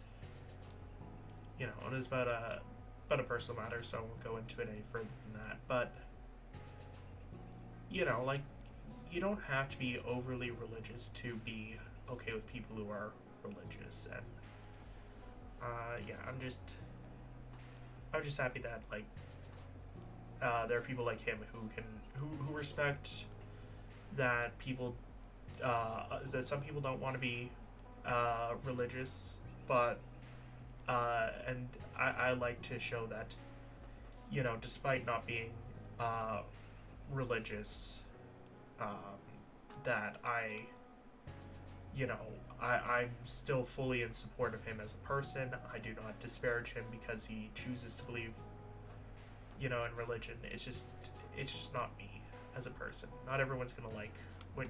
Not everyone's gonna believe what you believe or be of the same mind that you are. It's kind of like how some people really like certain movies and other people don't like other movies for very personal reasons, and it's like, you know, if your reasoning for not liking something is valid and has some thought behind it, and it's more than just I don't like it because it's different, or I don't like it because it doesn't adhere to what I believe. You know, that's a whole other thing. But I was recently reminded of something. So, never shared this before, but I'd love to tell you guys who are listening my least favorite movie. It happened pretty recently, I think. Let me just double check the year. I don't want it to be like, please don't be 2020. Because if it's 2020 and it was the pandemic, I would be so disappointed.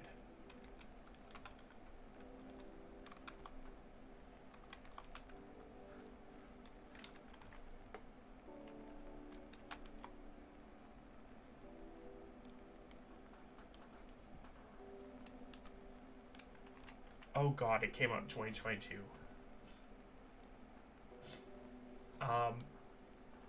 So, or not 2022, sorry, it came out in 2020. And it is by far, like, I'm not someone who will hate on, I don't like to hate on work that other people do. You know, I try to be as open-minded as possible and not bash any creator's work.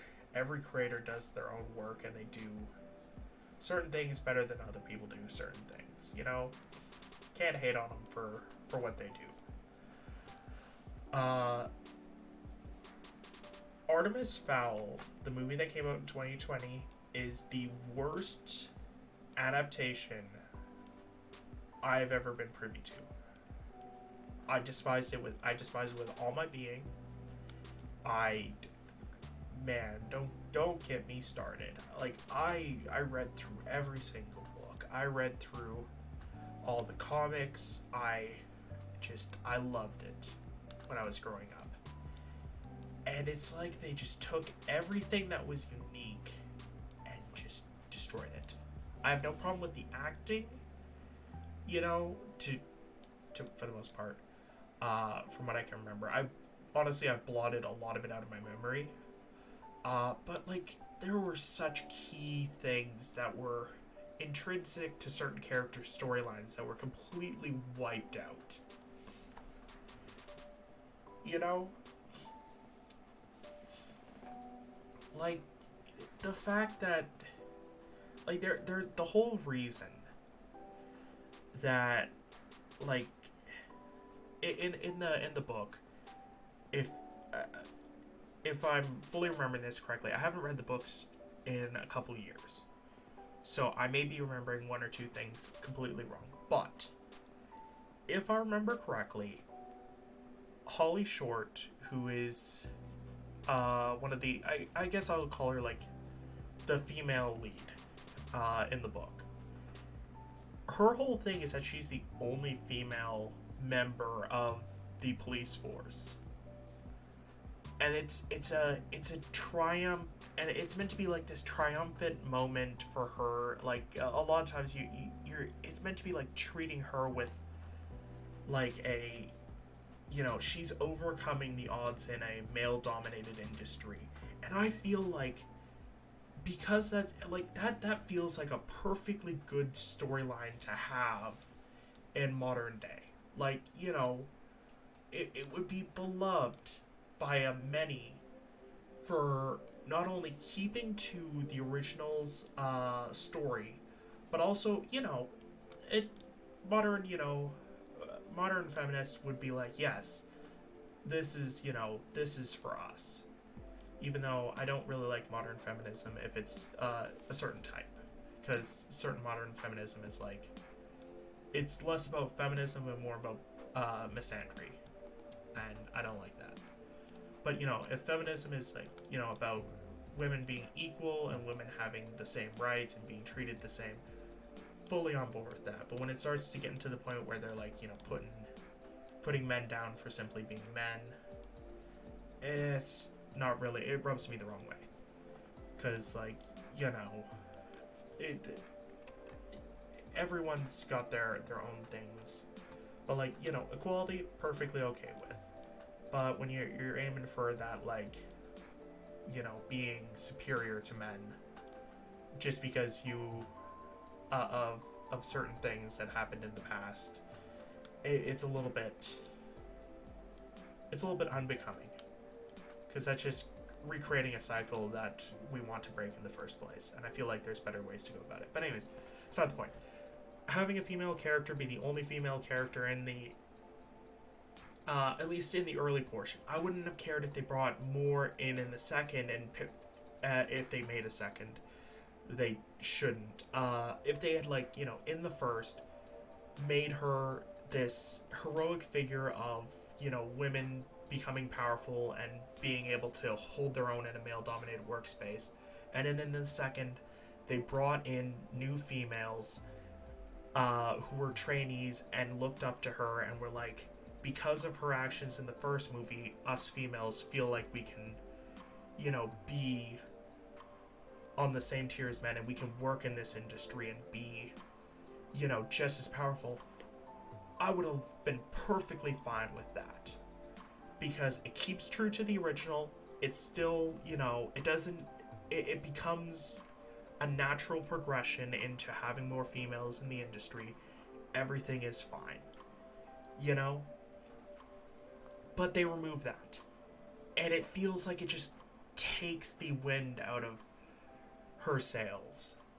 And the fact that also Disney does not let Artemis be a villain for the first movie. Like, his whole thing is a redemption arc. For the most part, he starts off as this kid trying to live up to what his, if I'm remembering correctly, of course, he's trying to live up to the idea of what his father was and be the same kind of man his father was. And his father wasn't, you know, that he wasn't a perfect man.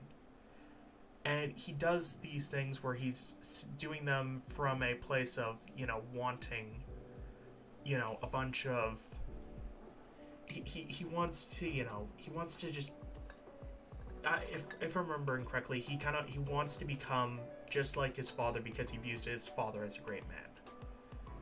And then as the story progresses, he realizes something more important, which is helping his mother's sickness.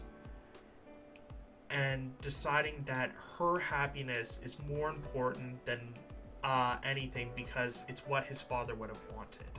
For him to make his mother happy, heal her up, and recover. Do that, and now you've got yourself a sympathetic character, kind of like, I haven't watched, I feel bad for saying this, because it, like, I definitely should have. I never finished off watching Avatar: The Last Airbender, the actual good series and not the movie. Never watched that. But, from my understanding, Zuko goes kind of through a same thing where he goes from seeking validation from his father to becoming his own person. And I feel like that would have been a great storyline to go through with it. And have, it takes the wind out of the sails of a character that has a redemption arc possible for them. But because it's Disney, they won't let a kid be the bad guy in a film. And it's just like, man, I really like the casting of the Butler though. Of Butler, I forget what his name is. In the thing, I honestly don't mind at all that they changed that up. Still gave off the very same physically imposing demeanor, but it's just, man. First off, it was not built to be a movie, in my opinion. I think it was built to be a miniseries. If we're going with anything, if you're starting from the ground up, you started off as a miniseries. Don't do it as a movie. There's too much stuff to go through, too many different acts to follow for it to be one movie. You need more than one. Then what you do is you follow the two things I said before.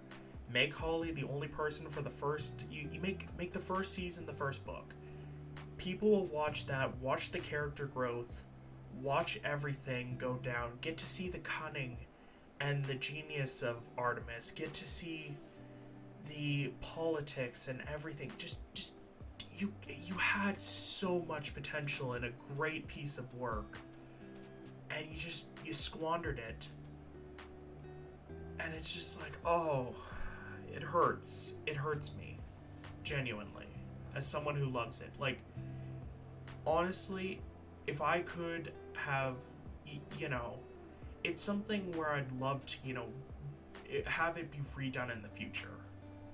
Like, if I was to ever become someone who could do writing and get somewhere in the world of entertainment, I would love to make Artemis Fowl, but do it properly. Do it with the right vibe. Watch the characters grow, because it needed to be like, thinking about another show that came out recently that would have, I think, flopped as a movie, but worked better because it was made into a show, The Last of Us. It's something that they changed up a little bit. Some of the things I personally didn't agree with, but it was never something where I was like, the stuff that I didn't agree with, made me hate it. It was like, oh, I guess, kind of missed out on this or that little thing. But overall, it's still, overall, I still love the show.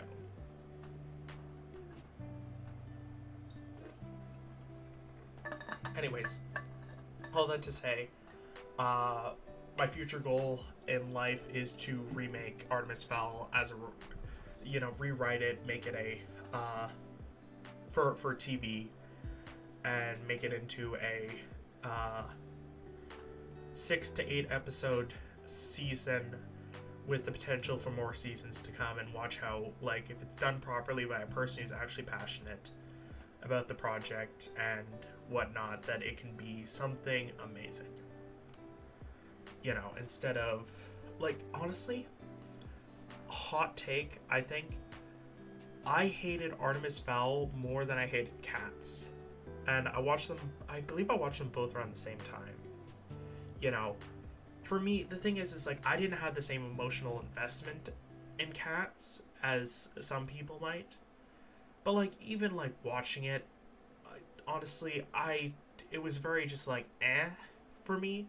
Whereas, I hated Artemis Fowl with a passion because of how much I loved the property to begin with.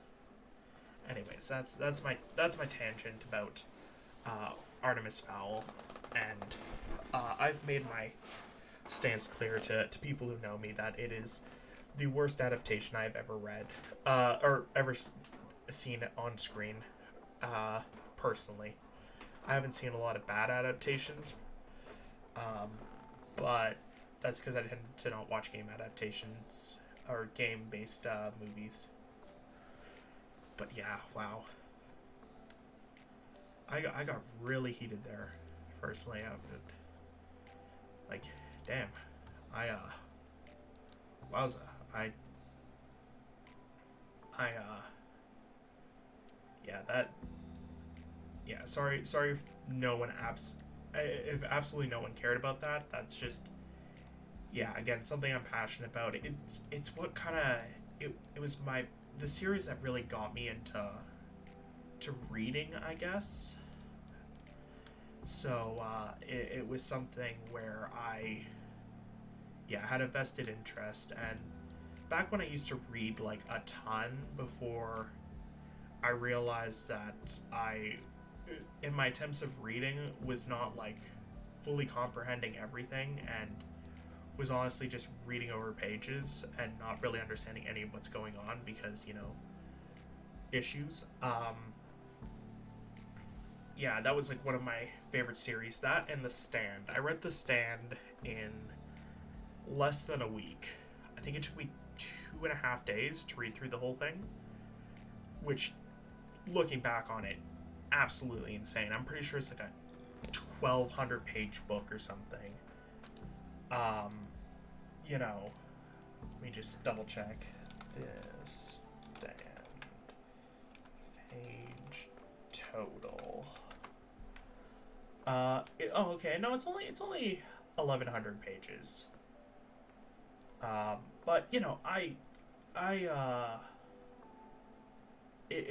okay. It's his longest. Standalone work. But I read that entire thing in 2.5 days, and the only reason it took me 2.5 is because I only had a half a day when I started reading it. Like I could have finished that in 2 days when I was at my peak for reading. But like, that's a different thing entirely. Okay, so let me calm down. I've been talking. I need to stop doing that for a moment. Let my energy levels get back down to where they should be. Man, it's just one of those things that you get irrationally angry at. It's like if someone took your favorite food and made it worse by adding so many unnecessary things that it was no longer even the same food that you attempted to order. Yeah,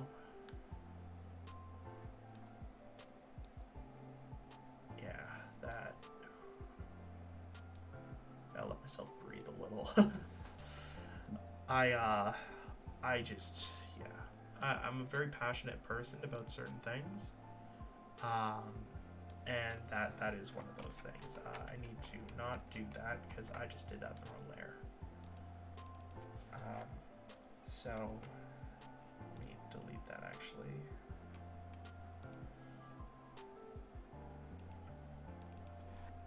Wall lines.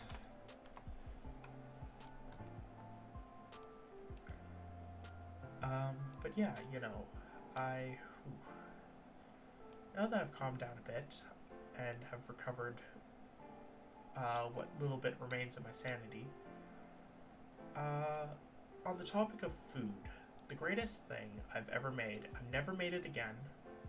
It was a one-off thing, okay? Have you ever made something that was like so perfect, but it required like these specific conditions that you had at your disposal at that time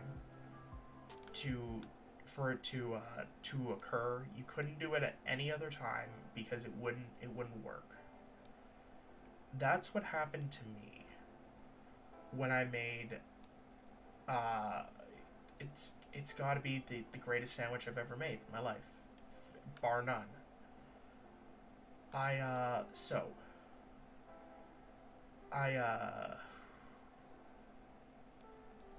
back where I used to work, not my first job, because technically my first job was at an amusement park for a summer, and then I broke my wrist, and my job hated me because I broke my wrist, and they didn't pay me for my last week, they did eventually, but they tried to not pay me, and that was terrible. They absolutely hated me, because something that was completely outside of my control, which real dick move.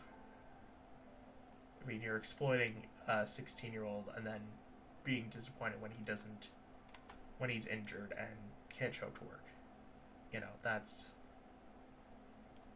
That says more about you than it does about me. Anyways, beside the point.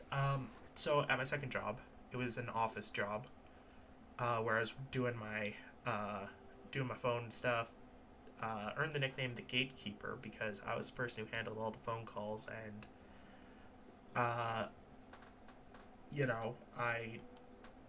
was the first line that people would come to whenever something was needed from anyone that that's bad positioning. I was the first person that people would come to when the situation arose and I was needed.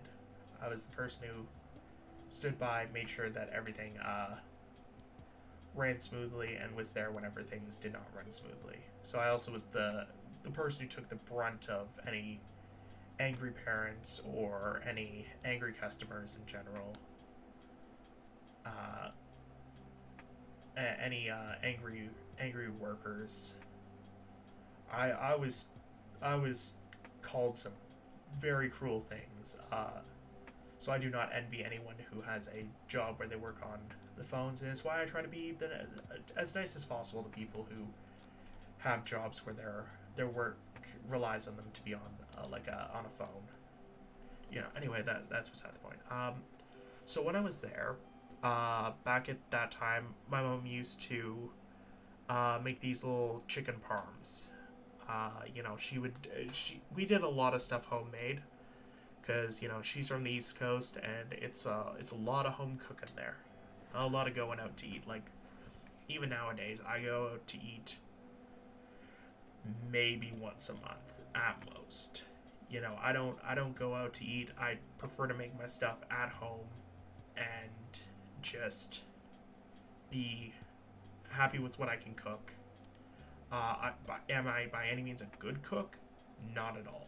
I am a terrible cook. For everything except for chicken. I'm really good at chicken. And I'm really good at making soba.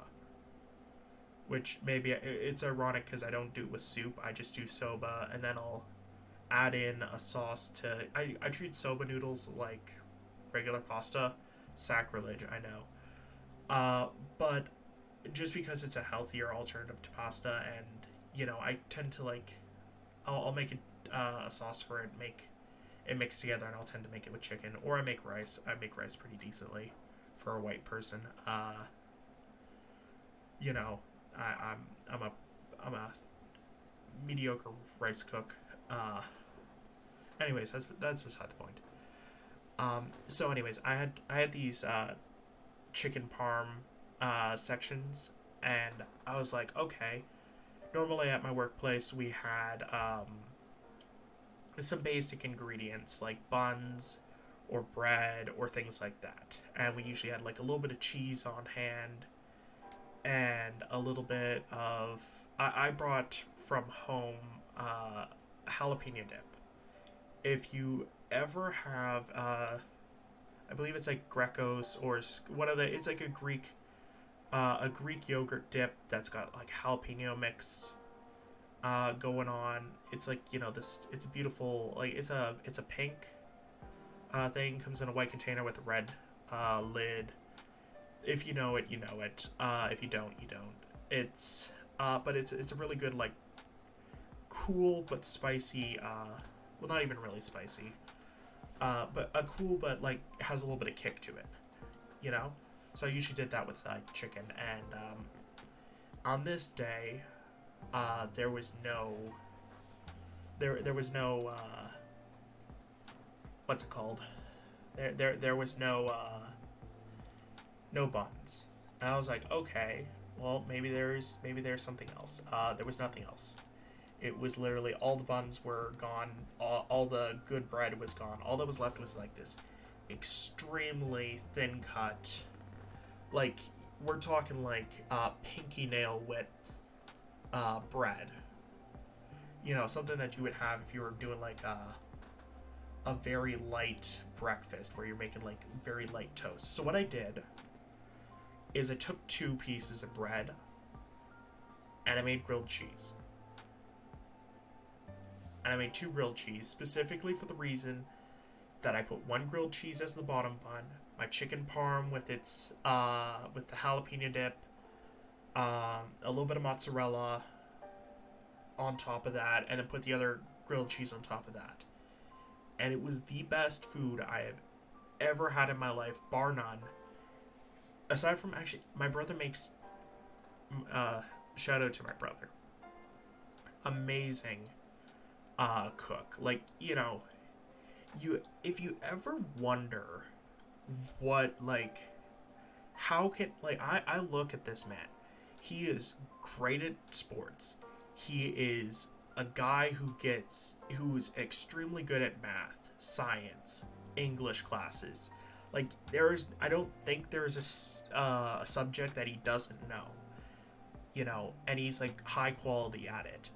This man, like, you know, he's worked in customer service and done extremely well as a customer service person. He's worked, you know, as a corporate person. He's done everything, and he does everything well. And I'm like, I'm waiting for the day I find something that this man, actually no, he can't do art, and he can't write neatly. Those are the only 2 flaws that he has as a person. And I'm like, how are those the only 2 flaws you have as a person? Is that you can't write neatly, and you can't you know, he's got some doctor handwriting, you know, but to a lesser extent. But anyways, you know, aside from him being amazing at everything and just being, you know, absolute Chad of a person, peak person. He's got an amazing mustache too. You can't, like, this man, there's no fault in this man. Anyways, so yeah, what was I talking about before I got distracted by how more awesome my brother is than myself? You know, oh yeah, he can cook. That's the other thing that he can do. He has to follow a recipe, but like, you know, if that's your only thing that you have to cook with a recipe and you still manage to cook delicious ass food, my brother in Christ, that's like, you know, that is so simple. That's like, you know. Anyways, he the other thing that he can do is he can make really amazing sliders. Like, if you can think of the best slider that you've ever had, I never had sliders before this because beef kind of messes with me. But this is the only time that I willingly subject myself to beef, is when this kid makes sliders. And I say kid, he's 22. Like, you know, young man. He's a full-fledged adult. You know, you can't call him a kid. But my brother in Christ, how do you make such good sliders? Like, you just, it's unfair that you're good at everything. You know, God. Like, you know, if he was doing this, he would have had... Nah, actually, I don't think he's really a content creator type. Thankfully. That's the only thing I can say that I do have over him. Is that he is a person. He still has his he's still like, you know, he's still got flaws.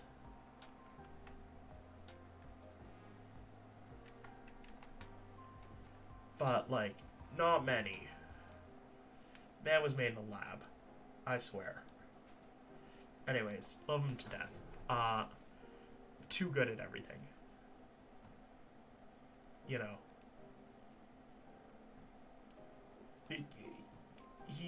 yeah, like I'm trying to think of things that he's not good at, and like dancing. But even then, he's like, people don't have to be good at dancing to make their way through life.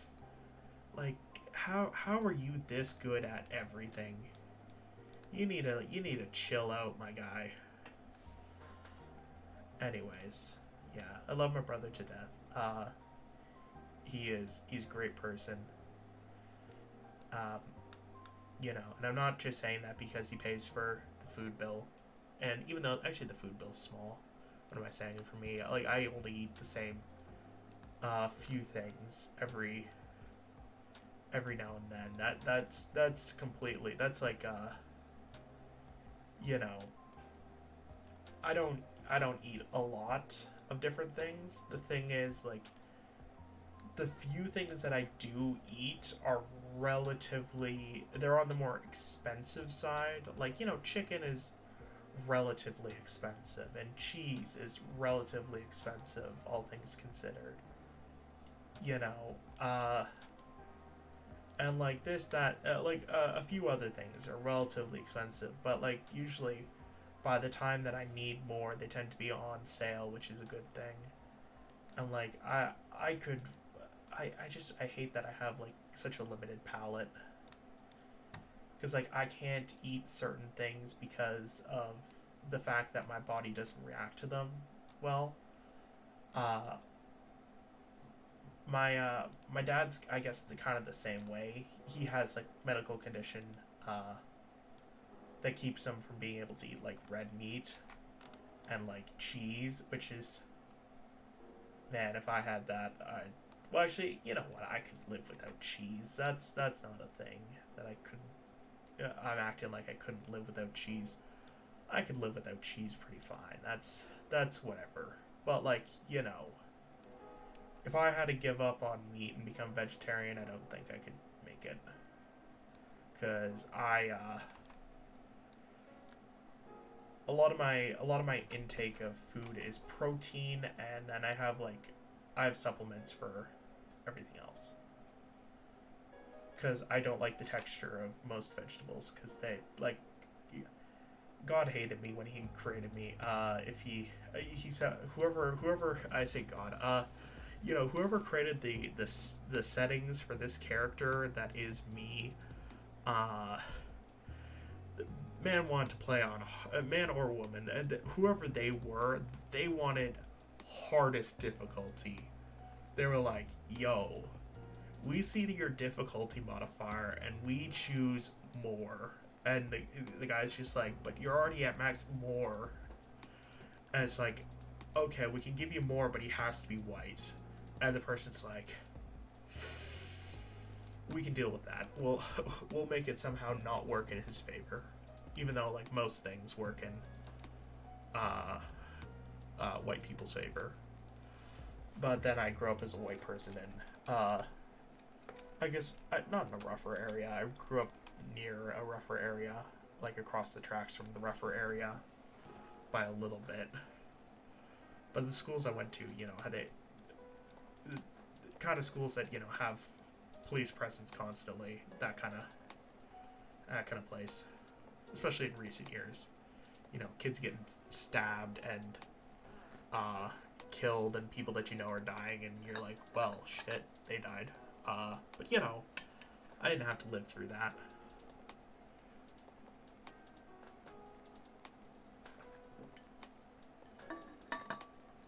Though it is another reason that I'm scared to go outside, is because, people that I know are getting stabbed and for, just existing. And that sucks. And then the people that are doing the stabbing are the people that you know as well, and you're just like, damn, I knew this person, and they just stabbed and killed that guy. Damn. But it's just like, do a nice little bit of that.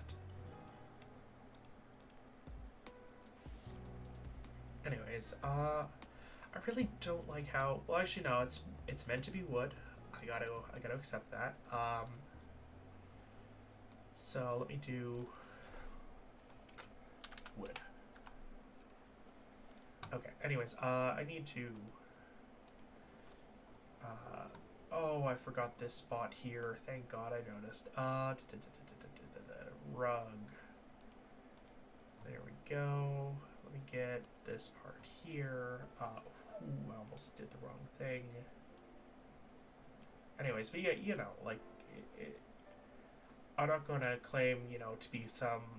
I'm not like one of the white kids from the hood. That felt weird to say, but I didn't grow up as like a. Well, I guess even saying privileged is. I mean, relatively, by comparison, I was privileged. My dad had a solid job that could support us enough to, you know, put food on the table and a roof over our heads, and eventually technology into our lives when we were like in grade 9. Got ourselves a Wii. You know, but like, I'm not gonna say we were like overly. We were like, you know, middle class. But like, you know, suburban middle class. No, not suburban middle class. But you know what I mean. Like, fine, but not flawless, I guess is the best way to put it.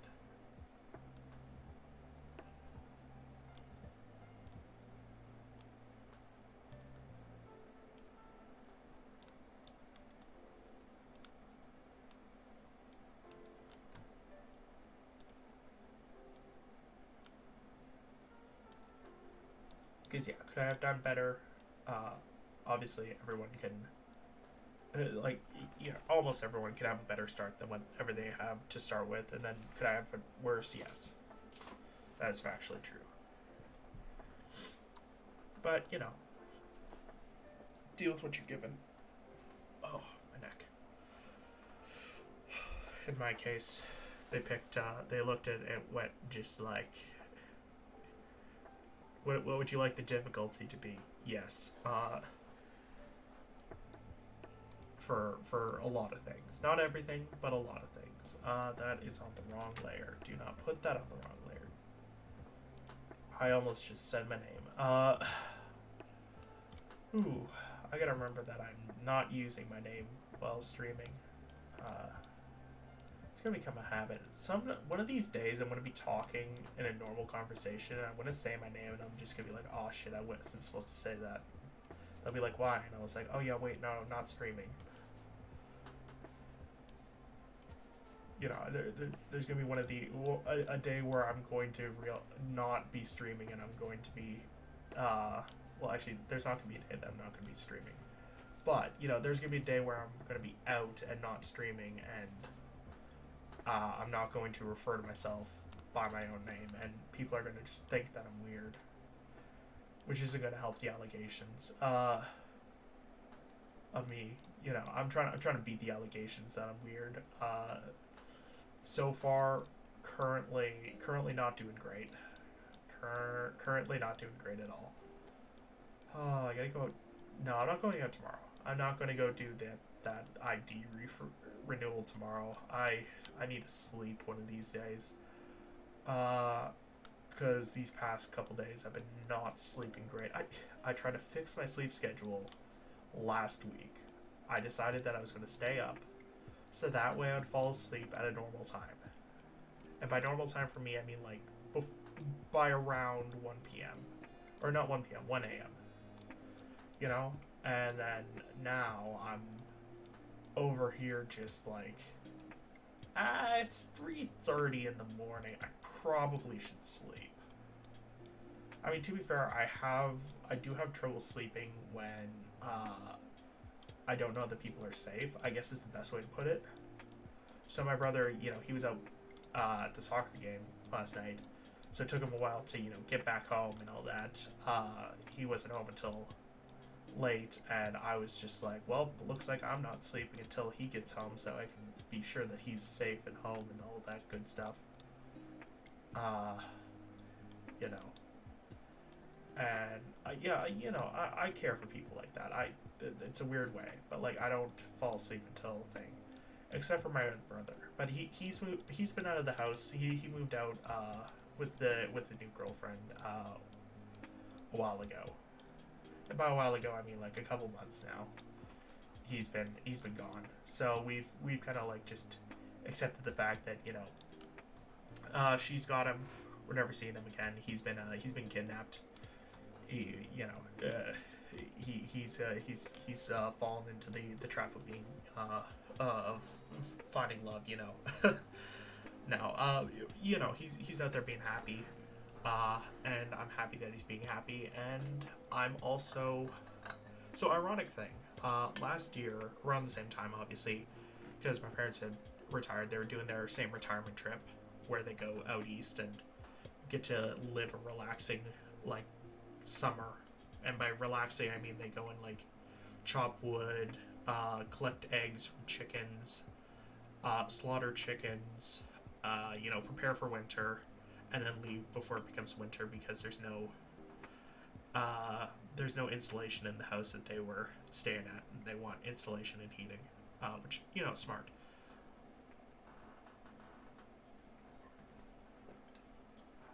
Anyways, last year was an absolute pain in the ass to get through for the three of us living here by ourselves, because no one wanted to do what I was not great. Not gonna lie, I was a pain.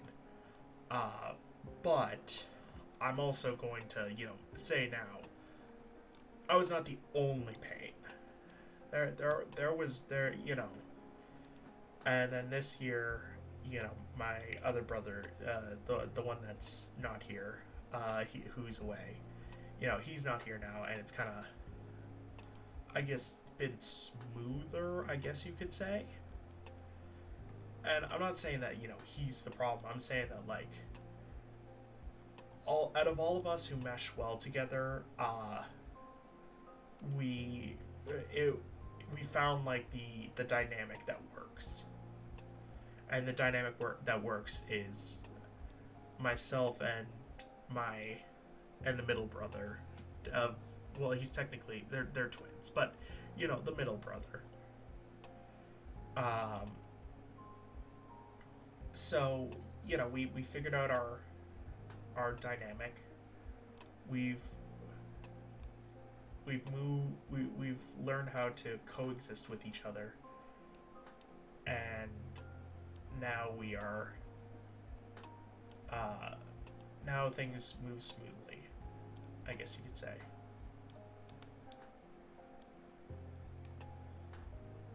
Which it's nice. Things moving smoothly is better than things not moving smoothly. And I get to make the joke that I'm on a male life arc because I'm doing everything short of cooking, because that's his role. Because he's the one who's good at cooking. Anyways, let me get this over this part.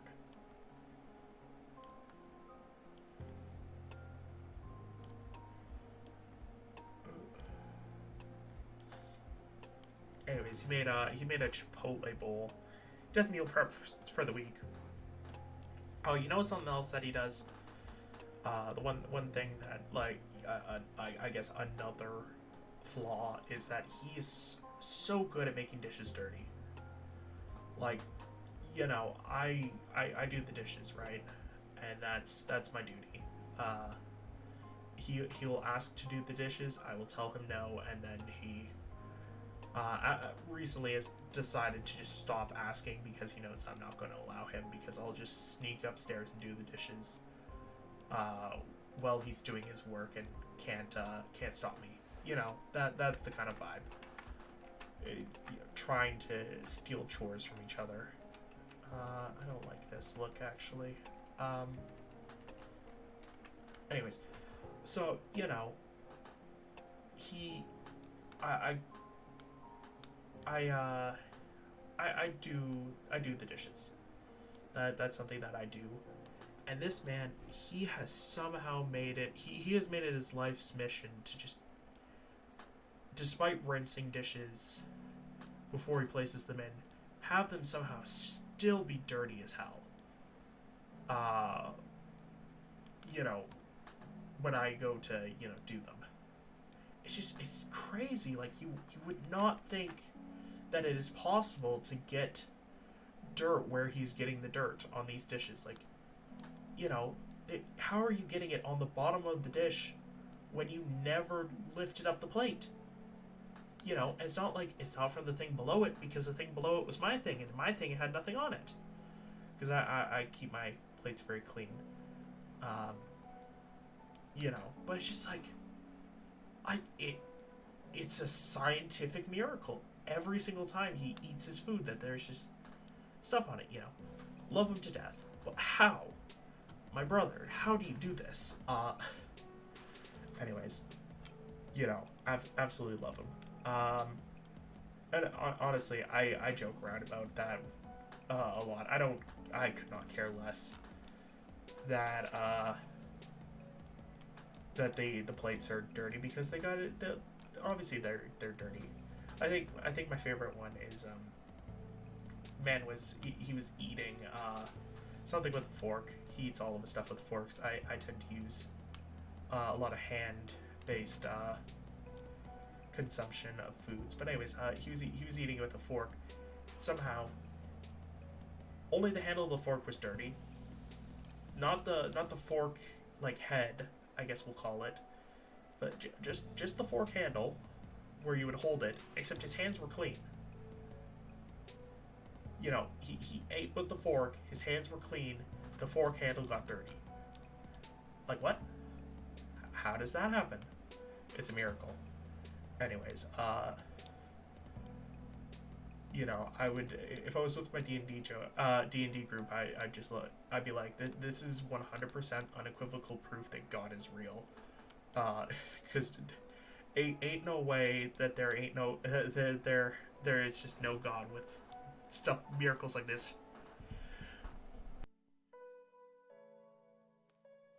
Oh, sorry, sneeze. With miracles like this happening. But anyways, yeah, I love them.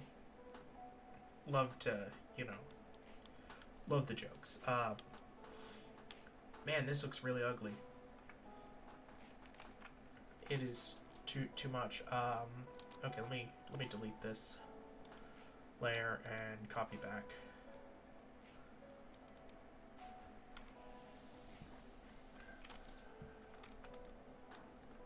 Actually, no, I don't want to copy that one. I just want to add a thing. So I'm gonna change up the style. Anyways, let's do. Should I make it so it's not a, like, it feels very orange, if that makes sense. Like, I feel like I should do something that isn't,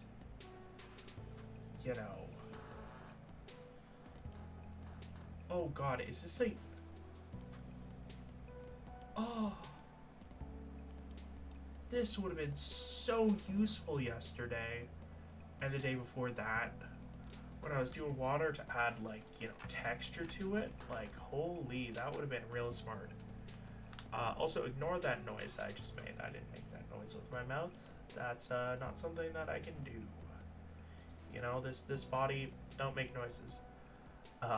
Actually, yesterday, so I was joking that on Twitter, which, by the way, go follow me if you want to get me to 100 followers and force me to stream for an extensive amount of hours. I was joking that, like, I used the line from the song Over. I'm really too young to be feeling this old. That's from Over by Drake, Canadian.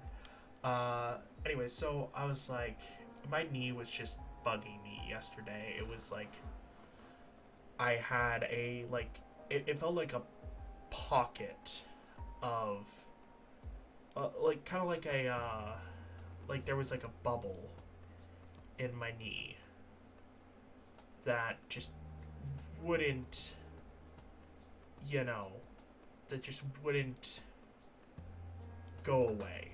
So I so I finally got it to pop that little bubble in my leg, and the noises that came out of me yesterday, I can't repeat them because well, for one, I don't know how I made them, but I described it as what I imagine I would sound like if I lost my virginity. Uh, that's what it sounds like. It was just like that release was like something never experienced before. And again, random thing. Again, more thanks to Hell Sniper from yesterday. Great guy. He helped me find a better blue for the sky, which is really good. Anyways, but yeah, you know, he anyways, I yeah, that was a noise that I made with my body, and I was just like, man, if like that was a noise that I did not think that I could make with my body, or with my mouth. Could cloud loud. You know what? Close enough. Clouds, and it was just like, what did I just do? You know, you don't, you just, you never expected it. Sun 2. Clouds 2. Okay, there we go. But yeah, you know, it's just like, it's one of those moments where you look at yourself differently when you see yourself in the mirror that next day. You're like, I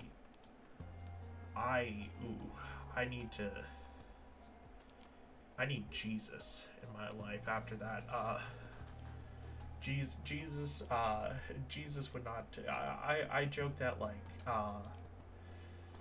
I cracked my knee so good that I made God and both God and Santa blush. You know, people who are always watching. The joke of that was that since both of them were watching me at that point, and hearing the noise that I made, it, you know, it was just wild enough. Anyways, beside the point entirely. I was just like, what did I do to myself? Because yeah, you know, I was like, man, is this I was like, is this a thing that like my first thought was like, man, there goes potential monetization, and then I realized, wait, I'm not streaming. And then my second thought was, wait a second, even if I was streaming, there's people who moan on stream. You know, that's a thing that some people do. So I was like, I probably would keep my monetization. Then I realized, wait a second, I'm not even monetized. What am I talking about? And then I stopped having conversations with myself. I swear I'm perfectly sane and normal human being. And everyone disagreed with that. No. But you know, I just you ever just get, it's one of those moments where you just get so caught off guard by what your body just did that you're like, I'll never be able to recreate that, thankfully. Or I won't be able to recreate that unless someone else is like around and recording it. In which case I'll be devastated. Because yeah, if someone had recorded that, it probably would have ended up on the hub. I don't know. Sorry, not the hub. I don't know. What am I talking about? On that other YouTube. What's it called? Orange YouTube? I don't know. I watch too many zesty streamers. At least they're clips. I don't watch zesty streamers in general. I should clarify that. You know, there's a reason that I follow the creators that I do, and that's because I've seen clips of them, and a lot of those clips, zesty clips. Some of them are just genuinely being nice. Like, I watched one from Shy Lily yesterday where it's just like, man, this is just like a person who I'd love to just be friends with. They seem like just very honest and open about a lot of things, and they were talking about like, you know, wanting to. It was, I believe, it was about merch. And I'm not a person who can get merch. Obviously, at this point, I'd consider getting merch. I don't go out enough for that to be embarrassing to me, and also I don't have any shame. But anyways, you know, she was talking about like which of two options that she wanted to, which two options would chat want, where like it's a limited supply, but it arrives faster, or it's like a pre-order thing where it kind of arrives as it comes. And someone pointed out, I think it was like one of the people that does her clips, which oh man, I should have someone clip me. That would be really cool as a goal. Anyways, beside the point. It was like someone commented was like, "Isn't the second one more expensive?" And she was just like, it doesn't care. She was like, doesn't matter. Which one's more expensive? And also one of them is more expensive, but I won't tell you which because I don't want that to influence the thing, and because I just want to make the merch for you guys. And I was like, I want to be like that. That, you know, that's a good thing that I can strive towards. I need to stop talking to my water bottle right before I'm about to drink because it probably echoes like no one's business.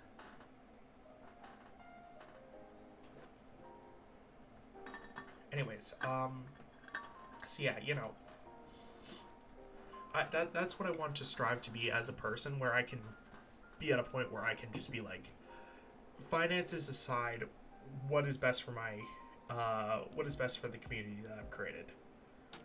Because, like, man, I'd love to just, you know, do a bunch of cool stuff and, like, do merch drops and do collabs and do this, that, and the other thing. And not just absolutely just be free to do whatever I want.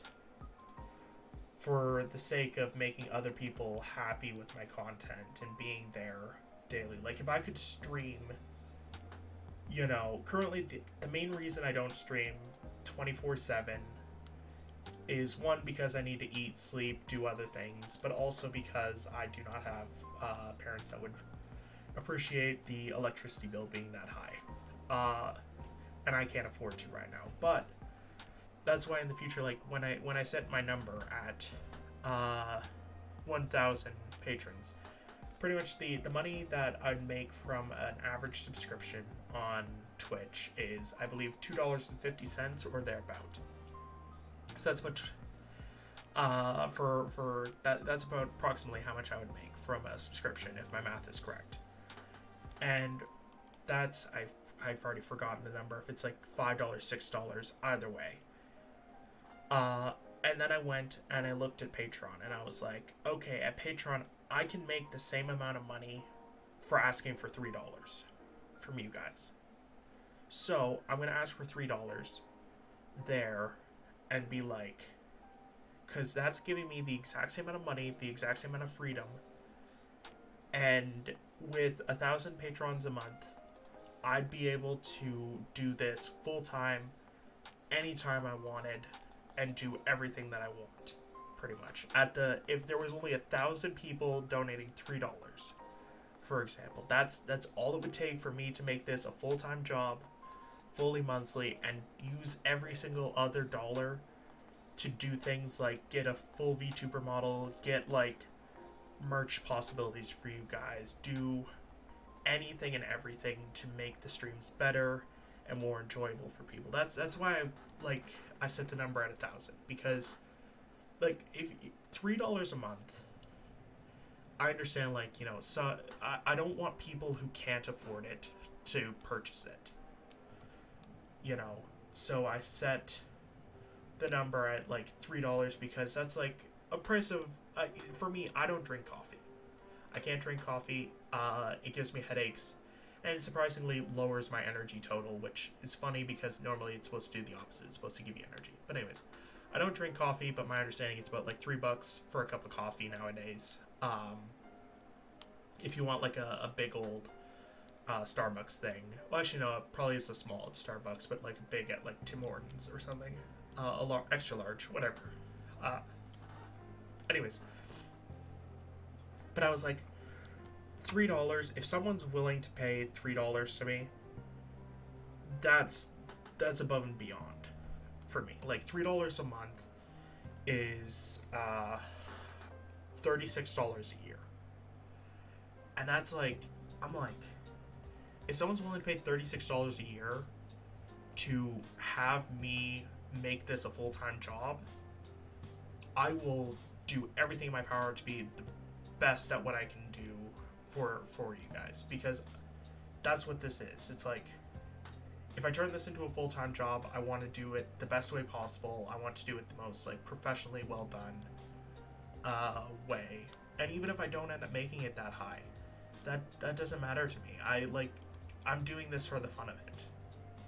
And, you know, turning it into a job where I'm making enough money where I can pay my parents the amount that I need for rent, and they'll just, you know, look the other way about anything else I'm doing. They're just like, I think their main thing is they want me to be able to afford to keep the place that we have, which it's paid off. So I'm paying like monthly.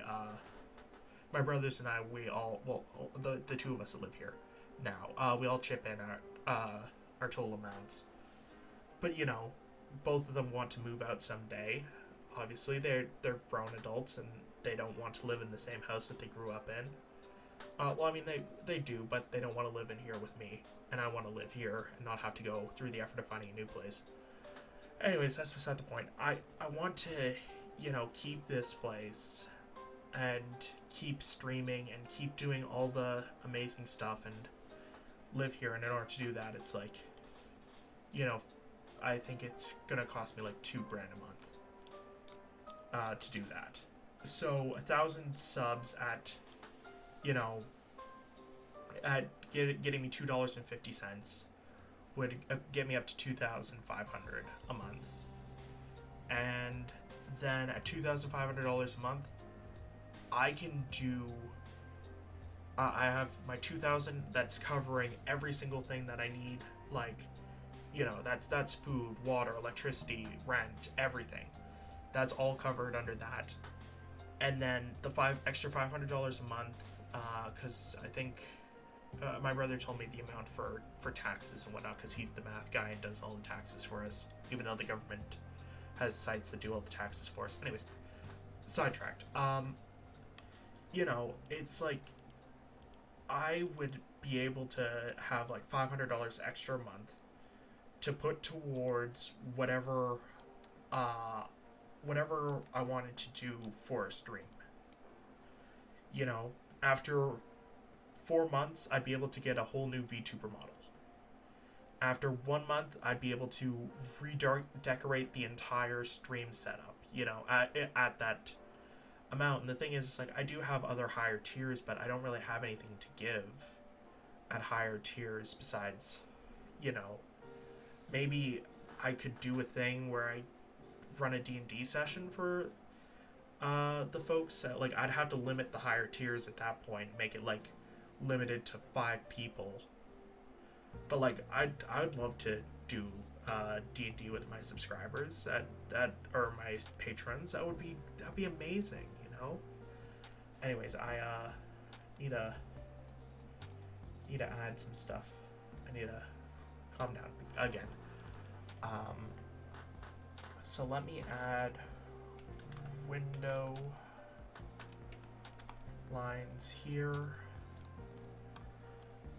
But yeah, you know, I wanted, when I do stuff for others like this, I want to do it to the best of my ability and make sure that everyone enjoys themselves, because the thing is, it's like, I enjoy doing things for other people, you know, and doing this, if I was able to do it full time and do it for all of you full time without having any concerns or anything, that'd be amazing, honestly. But until that day, I'm still going to do it. I'm still going to enjoy every moment of it. I'm still going to put out the best quality content that I can because everyone here deserves it, even if it's me doing just little art streams like this where I'm definitely not good at art streams. I'm not an artist, I don't claim to be. But like if I did this, as if this was, what people wanted to see, I would do this every day for you guys. That's the thing. Like I'm just doing variety stuff right now until I can find what people want to see from me. And if that's art, that's art. If that's gaming, that's gaming. If you guys wanted me to just play through Minecraft and just build up houses in Minecraft, I could do that. It's I'm willing to do whatever you guys want from me, pretty much, and I'm happy to do so. Anyways, this room feels extremely empty. Ooh. But yeah, we have an hour left. I gotta get these walls a different color. So let's go with a nice magenta, but like a deep. Actually, let's go with this. Let's see what this looks like.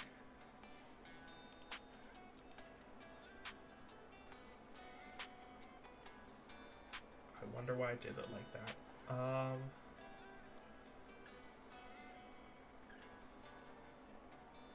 don't really like it that bright. It feels a little too purpley.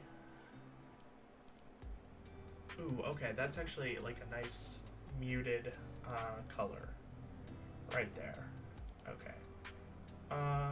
Give me one quick second, guys. I gotta mute myself and go handle something, and I'll be right back.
Okay, I am back.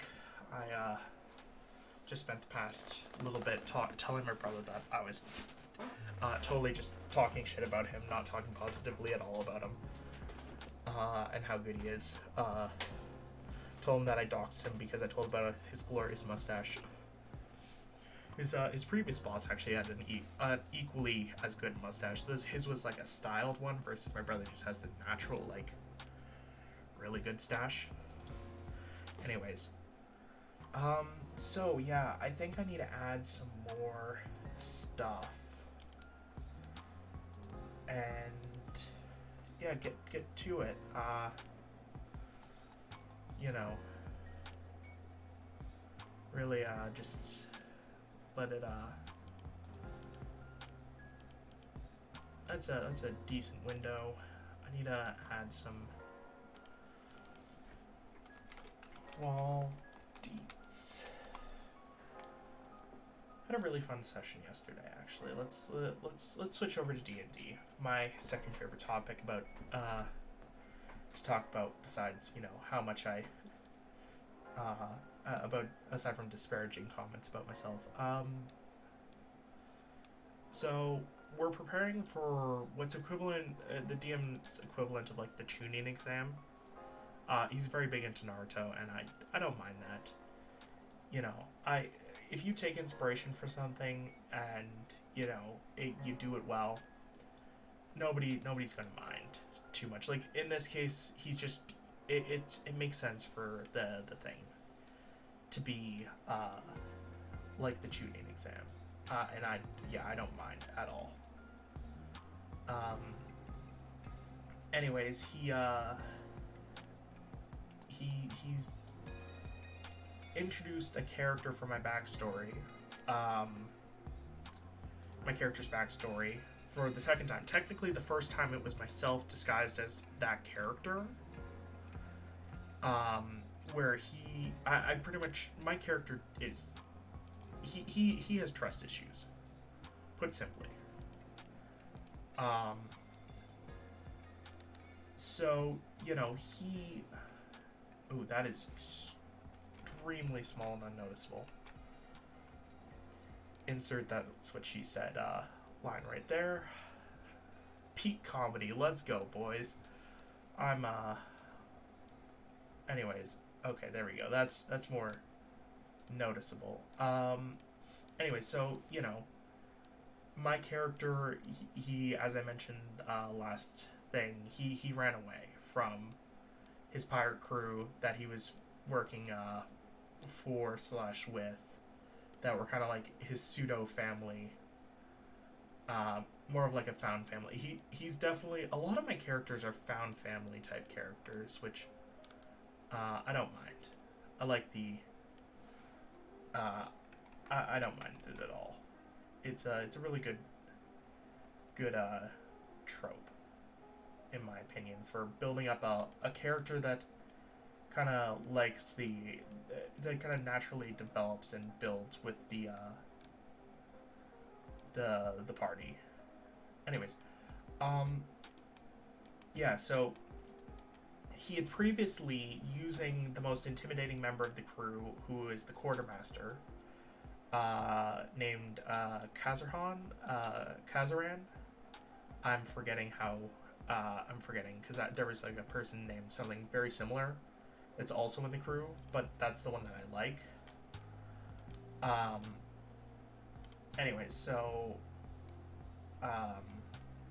yeah, he pretty much he used Kazaran as a sort of insert for, he pretty much went up to a party member, threatened that they would be, them and their friends would be, and anyone who protected my character would be, you know, destroyed, crushed, defeated, murdered, tortured, all the good stuff that a threat might include. Anyway, so he did that, and the party member didn't give him up for anything. It wasn't even, he was like, hey, if you know where this person is and you don't tell me, and I find out later on, there's going to be consequences for you. And this person's like, okay. Anyways, so after that, they, I almost screwed that. I realized why I'm screwing that up. Okay. So anyways, that party member then came to me and was just like, hey, you know, I didn't give you up. I wouldn't give you up. You know, you're a valuable party member. This and the other thing. Pretty much what my character wanted to know if he could trust his party. Anyways, so same guy shows up later, but in real life, in reality, he is the real deal, and he's there for a tournament that we're also going to be in, which is like the tuning exam. And I don't know if I mentioned this. My character is extremely against the idea because I wrote in his backstory that if he dies, he does not come back, and this is a highly deadly competition. Anyways, beside the point. So he went in disguise again. Yeah, by the way, he doesn't have the disguise self spell. He is going to wizards and paying them to disguise him as other people. So anyways, he went there disguised and asked, you know, he was like, oh, I heard that you're looking for a pirate dude fellow with one ear and then the red hair and all this, that, and the other thing, you know, talking like not like himself. Anyways, and then the guy was like, you know, we want him back only alive, more or less. Like, you know, sure you can rough him up a bit, but you can't give him too many lacerations there, body. Anyways, terrible accents aside, he was like, yeah, you can't kill this man. He's valuable to our whatever, and we do not want him dead. And that was like a moment where I was like, whew, my old crew don't want me dead, so this is either a good sign or this is a sign that they want to torture me alive. So, you know, do I want him to be hated? I want him to be hated by the crew, but not the captain. Because that would be better, in my opinion. If he is hated by the crew, which, actually, I think this might be a good be right back screen. You know. So I'm going to save this as a nice little background.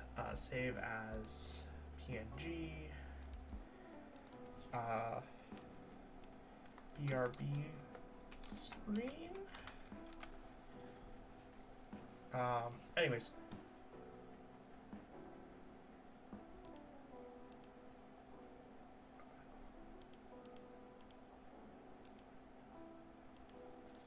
Oh, right, I can't put in triangles. Or no triangles. Did I just seriously say triangles to that? Question marks. I am not dumb. Please. Oh, no. I am not beating the allegations that I am stupid. I guess, you know, it was a hard task to begin with. Anyways, so, yeah, anyways, I'd like it if the captain still likes him, and it's just like, I view you as my son, but the crew doesn't like him, because the crew not liking him makes me feel more comfortable. You know, I think that the crew hating him is the right way to go about things, like, because either A, it could lead to, if the crew don't like him and the captain does, it leads to potential for A, mutiny, where the crew is goes against both of them, and then my character and the captain team up and do this whole, like, you know, us against the world, super cool thing. You know, it's just just something like that. You know, where did this go to? Oh, it probably went into references, didn't it? Oh no, it didn't go into references. It's probably under downloads. No, it's not under downloads. Where did it go? I am absolutely befuddled. Not under there. Am I just blind and it is under references? So that's entirely possible. I do not have great vision. Anyways, so, you know, it could lead to a cool us versus, us against the world type mentality. You know, where... Oh, I saved it as just a thing. That's why it did, because I had to cancel it. That's... Okay, that makes sense why it's not there. Sorry for keeping you on the welcome. We're starting soon screen. I'm just trying to get this last bit set up. And now, there we go. That's looking mighty fine. Anyways, now I need to change up the color of this to black. And the outline to white.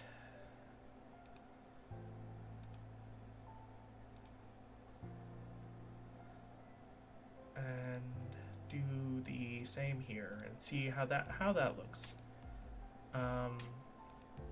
Because obviously I want to make sure that looks good. Okay, I need to make this line a little bit thicker. Got to get it doing those squats. There we go. That looks good. Okay, yeah, do it. Editing on the fly, professional streamer. I'm happy with that. Welcome. I'll be starting soon. It it does cover up the parry thing, but there we go. That doesn't cover up the parry thing. Doesn't cover the logo. I need something for that exterior. I'll think of something one of these days. To make and do. I'm not good at room decorating. My room, the only things I have on the walls are like pictures from me when I was in middle school, because my parents put them there. A thing that my parents got for my birth that like shows like that I was a big child at birth. I mean, I was 10 pounds 7 ounces. That's like massive. Also a massive feet as well. Kept that to today. I mean, my feet are like 12 double wides, you know. Size 12 double wides, I should say, in Canadian size 12. So, you know, massive. And you know what they say about big feet? Small brain. You know, and also that they go in, that they're fake and they don't exist. You know, Bigfoot is a facade, and we don't currently exist in the real world. And the fact that he used "we" is not indicative of the fact that I am related to Bigfoot. Aside from that, I also have I made these little Lego sword things a while ago, back when I had my job and I had income, and I was just like, hey, you know, why don't I get myself a nice little thing, you know? Why don't I get myself some swords? That would be really cool. And I was like, you know, and then I realized I don't trust myself with swords. So I'm going to take fake swords, and I'm going to, you know, use those fake swords as my wall hanger. Why is this in the background? There we go. I moved it to the front and it just wasn't there. Anyways, yeah, I just really I like the idea of having swords. I'm a person who, you know, I'd be excited if the zombie apocalypse happens. For example, I don't know why that's a random thing that I really like the idea of happening. But, you know, I just want to test my mettle again to see if I'm actually worth something. And that would be really cool. And I got into zombies. So let me get rid of. Ooh, where do I put you? Actually, I'm gonna put you on the deck. I'm gonna put you on the deck. You get deck watch, deck duty. Put you behind. Put you behind.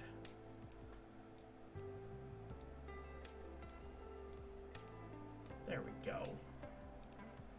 Now make you a little bit smaller. And should anyone want to do stuff when I'm doing one of my talks, now they can. I don't have any alert boxes set up though, so I'm gonna do that next time. So yeah, no, that's Mass Effect downloading for the future. Hehe. Little spoiler alert. Even though I already told you that I'm downloading it at the moment. Actually, let me go back there. What's it at? 6 minutes left. Dope. Hey, that's a good thing right there. Man, I was tired and now I'm full of energy and it's really weird. All I did was drink water and talk about my feelings. Is this what people do to get energy? I don't know. I was gonna say, is this what normal people do? But even that I wouldn't know because I am far from normal.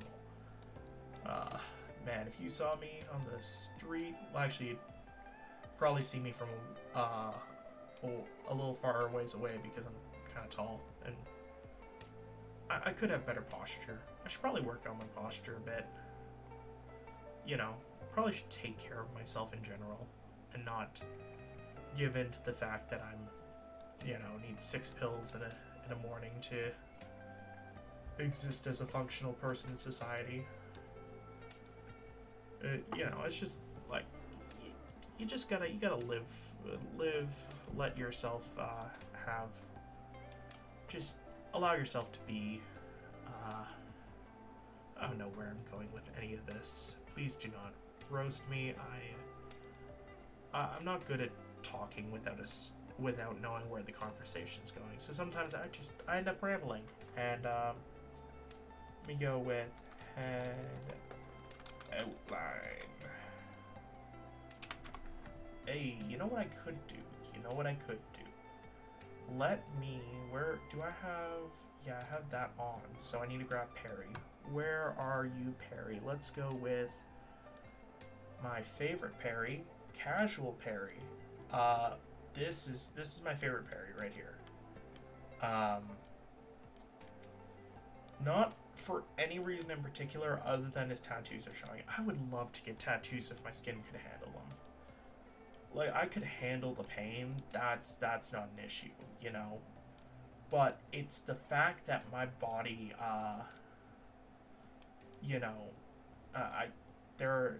my skin cannot handle it. As I mentioned before, I have a skin condition specifically directed towards my back, but it makes the rest of my body kind of, ugh. So I try to not let it get to me, but like it gets to me, if that makes sense. I need to make a thing that's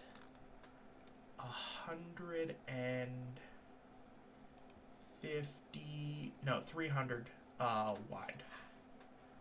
300 pixels along. So let's get this, let's remove all the colors here. Set it to black. Pure black. Black like my soul. Back in the day. Nowadays, I think I have one. Most of us people who are ginger, we lose our souls when we're born, but if we're really lucky, we can steal one. And I'm a master thief. No, okay, I shouldn't make jokes like that. All of us redheads, we were totally born with souls. We shouldn't be worried.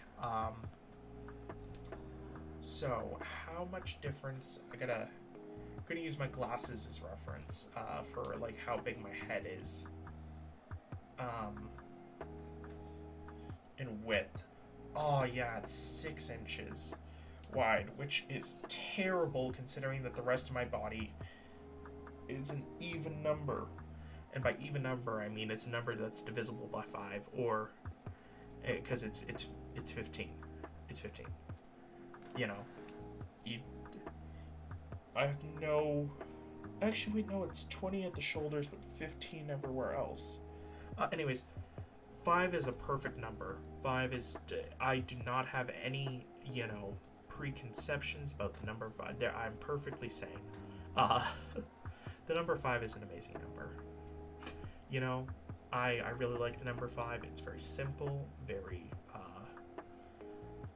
much able to be kept. It's the only even odd number, because it goes into it goes into the number 10 twice, which makes it an it's my even odd number, because it's proof that even if you're odd, you can still be pretty cool. That's how I view it, I'd say. So that's the width of that. If it's 20, then that means that would be 600. No,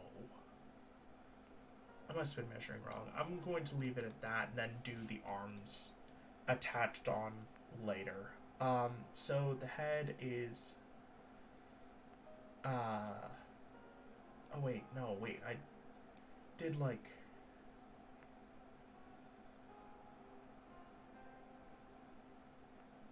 so okay, it was 10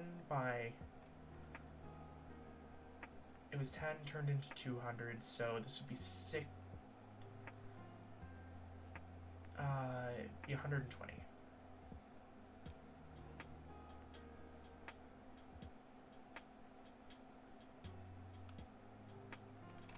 Okay.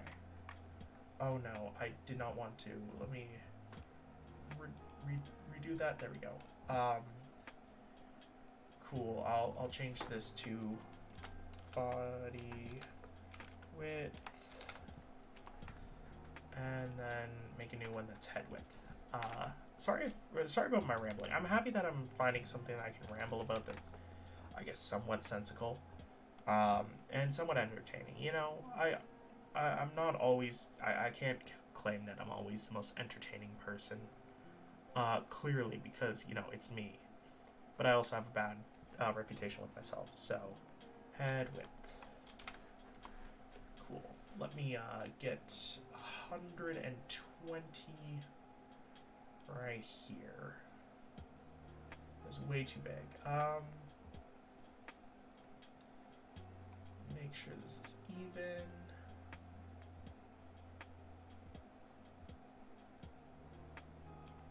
There we go. That's practically 120. So now I just move you over to my eye position. Grab that. Hey, there we go.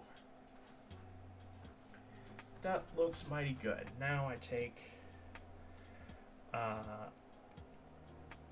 remove body width. That's something I don't need just yet. But yeah, you know what? Maybe one of these days, while streaming, I'm going to start to like myself. And then that can be the first sign of the apocalypse, and we'll know that the end times are coming. God, the thing is I have self-confidence in the fact that I am confident that I am not attractive. Like, if I could reverse that confidence into thinking that I'm attractive, it'd be dope. Like, I was watching this video, I was watching a movie, and I was like, one of the people that I watched a movie. I was talking about it with one of my friends who female, and she was like, man, this guy was so sexy when he did this, and I was like, I do that on a regular basis. Just the way that he was doing a little just the way that he was standing around idly at times. And I was like, is it just sexy in general when you do that standing, or do you have to be attractive when you do it? And she was like, I think it's just attractive when you do it. And I'm like, it was the first time where I had to consider am I more attractive than I'm giving myself credit for? because it just how someone holds themselves can obviously make them more attractive and whatnot. And the way that I was holding myself, I was like, damn, I do this a lot. Head outline. Okay. But yeah, I was like, I do this a whole lot. And that was insane to me, because I'm like, I don't think I'm attractive, obviously. But like, I'm doing stuff that attractive people do. Casually, like, it's part of who I am. It's like how I carry myself. And I was like, uh-oh. I need to change something. Because clearly I'm doing something that I shouldn't be doing, because I don't want to be seen as like attractive. So I stopped doing that, and then I caught myself doing it very recently. I'm like, I thought I wanted to stop doing this. Like, why am I still doing this? Anyways, let me turn this saturation down. But yeah, you know, I'm like, I found it really weird that I was like, why am I doing stuff that would, like, why is that something naturally ingrained in me, I guess, that I can just do. And I felt really weird by being able to do it. Here we go, and then nose here. I was taught this method by, I think, a YouTube video. Want to get the nose, the eyes, and the thing. But yeah, like, you know, one of these days, I'm like,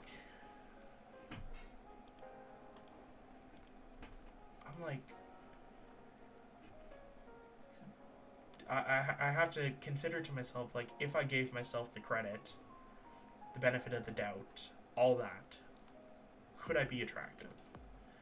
And like, you know, it's a hard question to ask yourself, because you view yourself one way, and it's kind of ingrained in you on how you view yourself. But I'm gonna have to figure out one of these days, and it's gonna be really weird if, like, you know, I have just been, I mean, like, I know that I can pull off, you know, Riz. That's a thing that's been going around.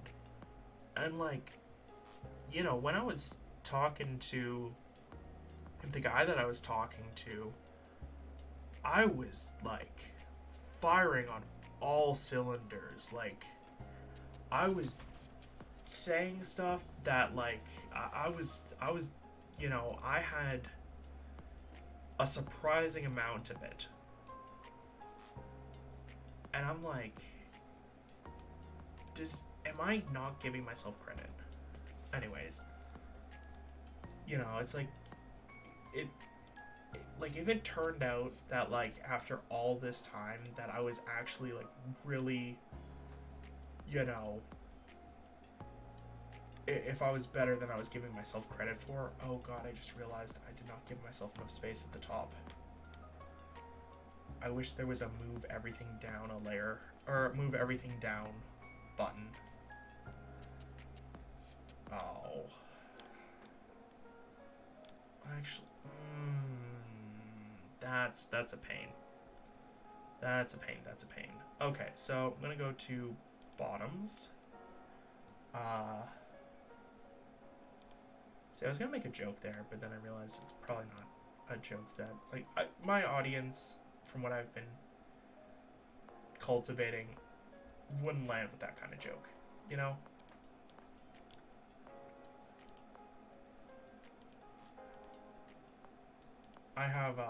But I have a very, like, I don't want to say I have a very NSFW sense of humor, because that's not true. I can be very NSFW at times. Around the right people. And in the right circumstances, I can 100% be, like, you know, I'm really good at quips. I'm really good at like, getting like doing quips and things like that, like being the one who has a little bit of okay, there we go. That looks better. Like at times I can go toe to toe with anyone in a battle of, not in a battle of wits, but like, I can hold my own. And the thing is, like, I'd have to find the right person to go at with, for lack of better terms. Like, you gotta find the right dance partner, because if you don't, you're gonna be hit with a harassment lawsuit or something. I don't know. That's like, I shouldn't joke about that. But like, I'm trying to think. Like, I'm like genuinely giving myself some time to like, oh god, I'm gonna have to make it nude version. Well, not fully nude. Like, keep him in underwear, obviously, but like, there's gonna be more than just shirtless Perry. I'll have to add like a box on screen that's just like nothing to see here. But like, you have to find the right person. And I was like, man, who's someone who's really good at quips that I watched like clips of on thing, and the only person I can think of is someone who I'd need like, that's like full-time me would have to reach out and hope and pray for them to do, because the first person that came to mind was Cotton. And for those of you who don't know, one of the people I follow, Cottontail VA, she does adult content at times, and she also does streaming. And that was the first person that came to mind, was like, who's a person who would have the same sense of humor that would be also able to kind of hold their own in quips and going kind of at each other in a friendly way. First person that came to mind was that, and I was just like, ooh, that's never gonna happen.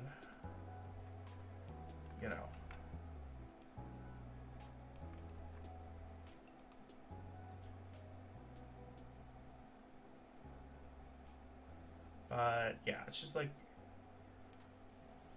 that, like, God, if that had happened, that would battle of the century right there. I think. I mean, like, am I overhyping myself in thinking that I can go up against like someone who does that kind of quip skills for a living, and that's their, like, not their brand, I don't want to say, but like, that's like a skill set that they have and that I'd have to do my best to compete with. Man, why is my head so thin in this? Feels like my head should be bigger, but maybe I'm just,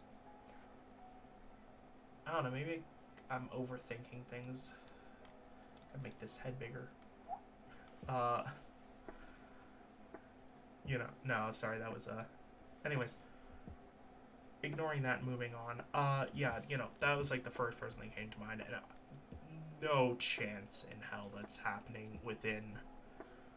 I'll put the, what, if I end up having, I'm gonna mark this down, said today at 10:40 p.m. on May 28th, 2023, by yours truly.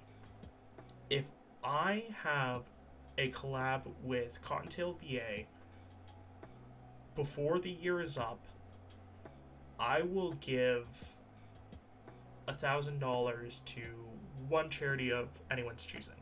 I'm gonna mark that down right now. That is a factual thing that I will agree to mark down. I am writing it down as we speak. Let me make sure this is in bold. Okay. 10:40 p.m. May 28th.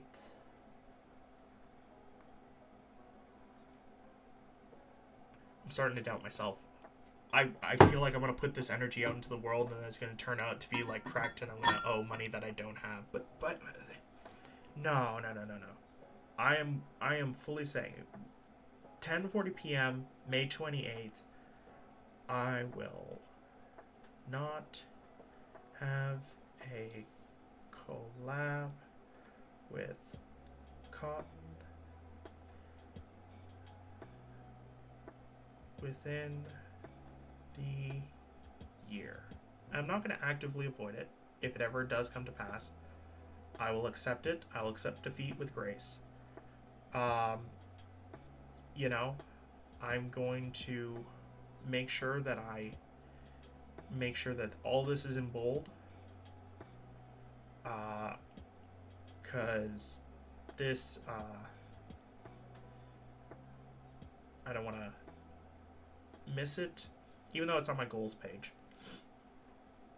If I do, I will donate 1K to a charity of chat's choice. Day 5, I'm already setting up myself for failure. Or success, depending upon how you see it, because donating $1,000 to charity would be very cool. I've never donated much to charity, mostly just because I don't have money of my own to spend, but yeah. If this happens, I'm going to... It's going to be an interesting time. I mean, you know, I'm a nobody, so there's no reason it will happen, but also a lot can happen in a year. You know, you can go from not having a job to having a job to not having a job in a year. You can go from completing an entire manuscript for a 31-page thing to, you know, deleting it after you attempt to commit self-exit program. In the words of Wendigoon, I believe that's what he said, or commit self-terminate, commit exit Minecraft. You know, anyways. And then recover and be fully fine and be a normal person. You can go from being a straight A student to a failing student real quick, or vice versa. Well, actually, it'd be harder to go from failing to... You can go from failing to passing. That happened in a year for me. Anyways, that's beside the point. Rolling away. Oh no. Gotta stretch my knee out. Ugh. Anyways, I'm just talking at this point. I don't know what I'm talking about. I'm not even drawing. I need to do more art. You know, I don't want to be claiming well, actually, I'm not even claiming I'm an artist. I'm a non-artist talking and doing art at the same time. There's a difference. But you know, I don't want to overhype my abilities and all that. So I like the general face shape. I guess am I like overestimating how big I am? Like I'm doing this off my own proportions, and like I'm like, I don't feel like this guy's gonna be heavy. Is this how I realize that I'm like I've definitely got body dysmorphia? Like, interesting. This is wild. Wow. Change this. You know what? Change this. I'm gonna make a highlight of this after the stream. That's just like how I learned I do not have body dysmorphia. How I learned that I have body dysmorphia. Turns out my character isn't fat. He's well, actually no. I'm fat. I won't lie. I'm not wide. I'm like built like a. I believe I was told I was built like a rounded brick.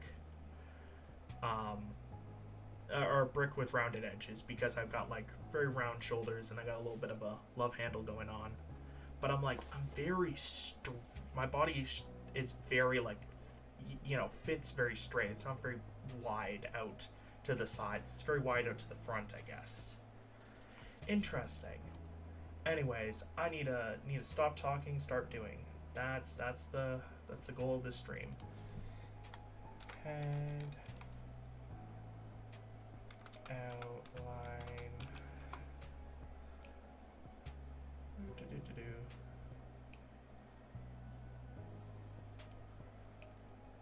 Oh, I already had one here for it set up. Let me just double check. Yeah, there's nothing on that.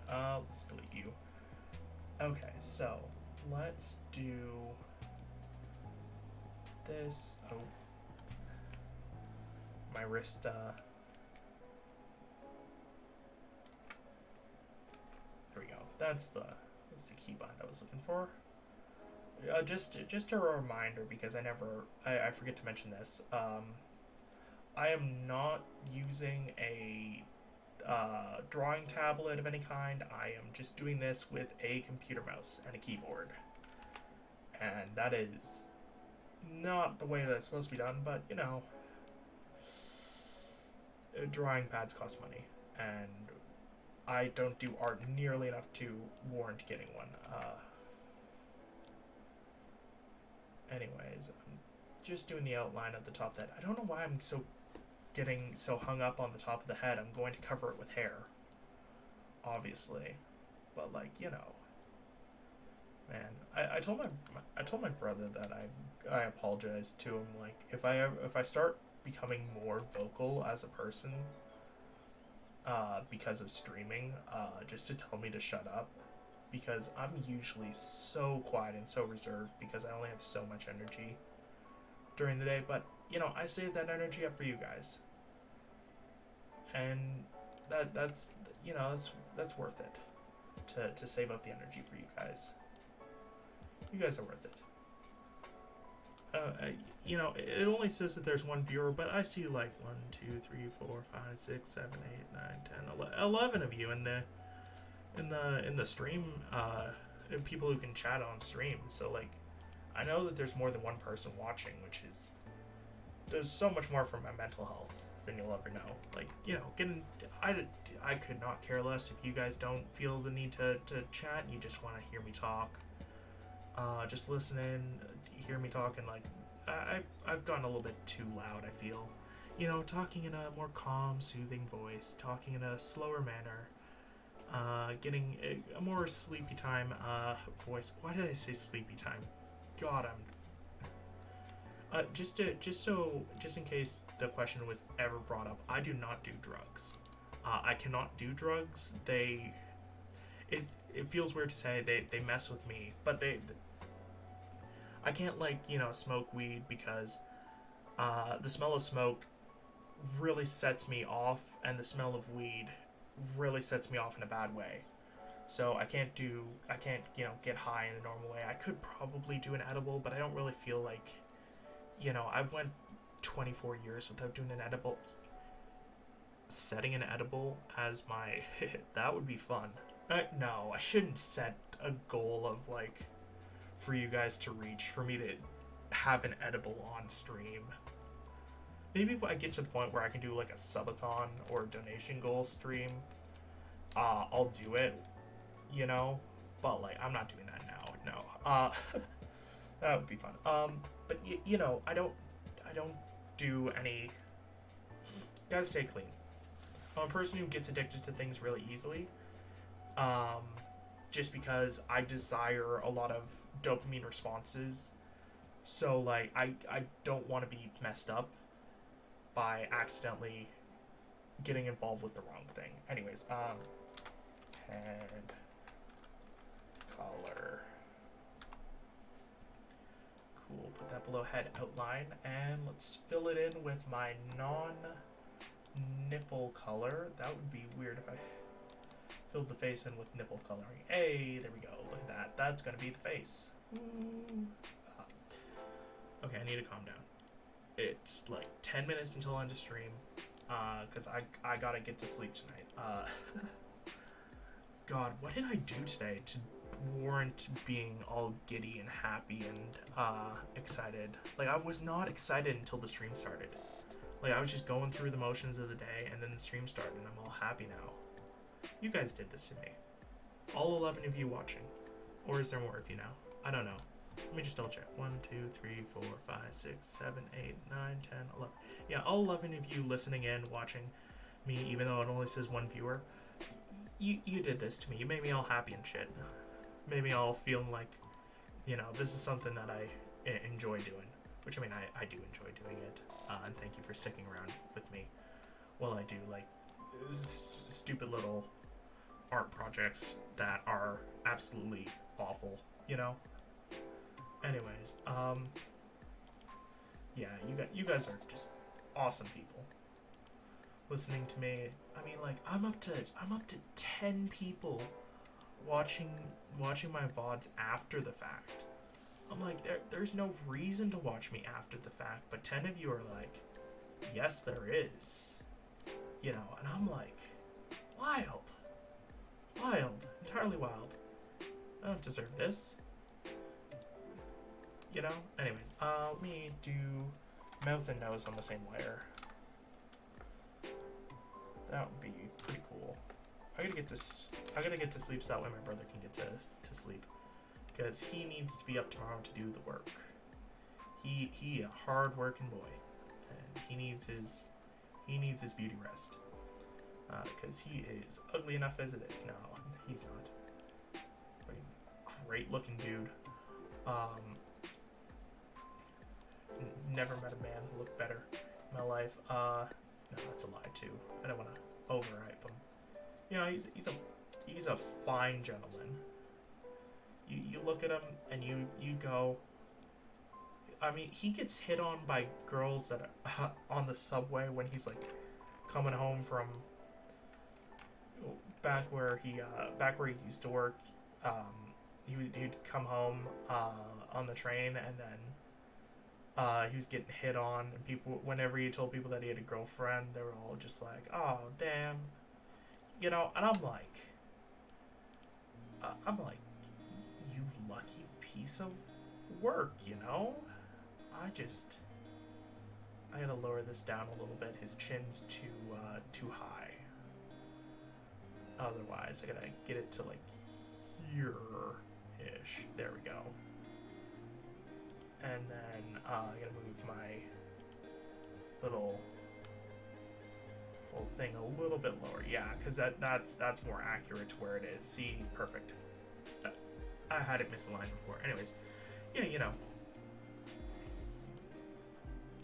There we go. I have a nice little nose. Misshapen, but no nose is perfect until you get rhinoplasty. I think it's rhinoplasty is the name of the thing that you have to do to get your nose looking right. I'll move. That's where I'm gonna put the eyes and eyebrows. I'm gonna have to extend the.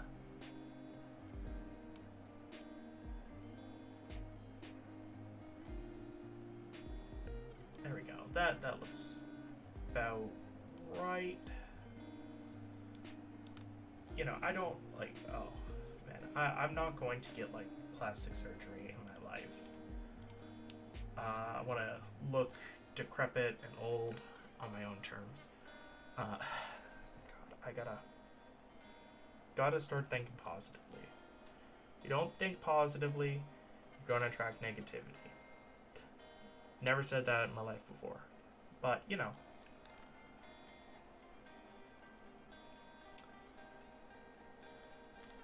it's like,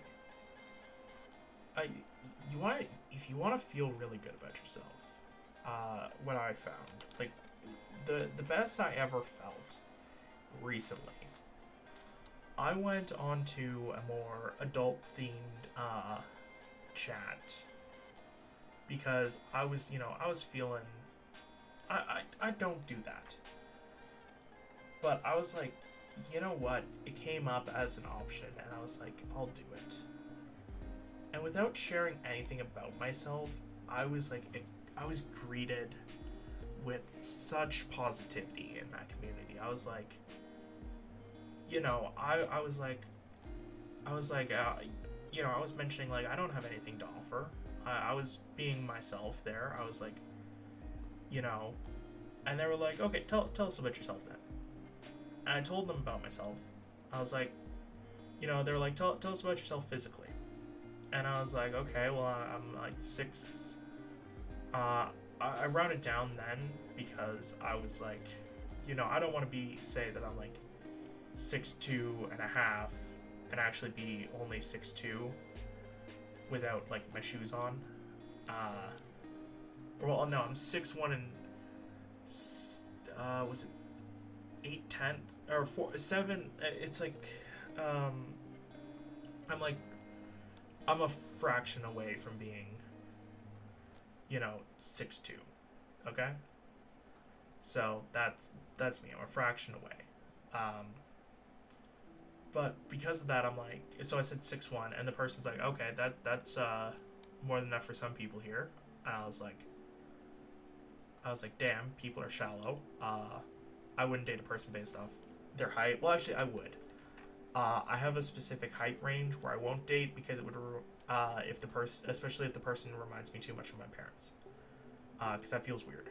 If the person reminds me too much of like my parents, then I don't want to date them. Obviously, because it just feels weird to date someone who's similar in any way to your parents.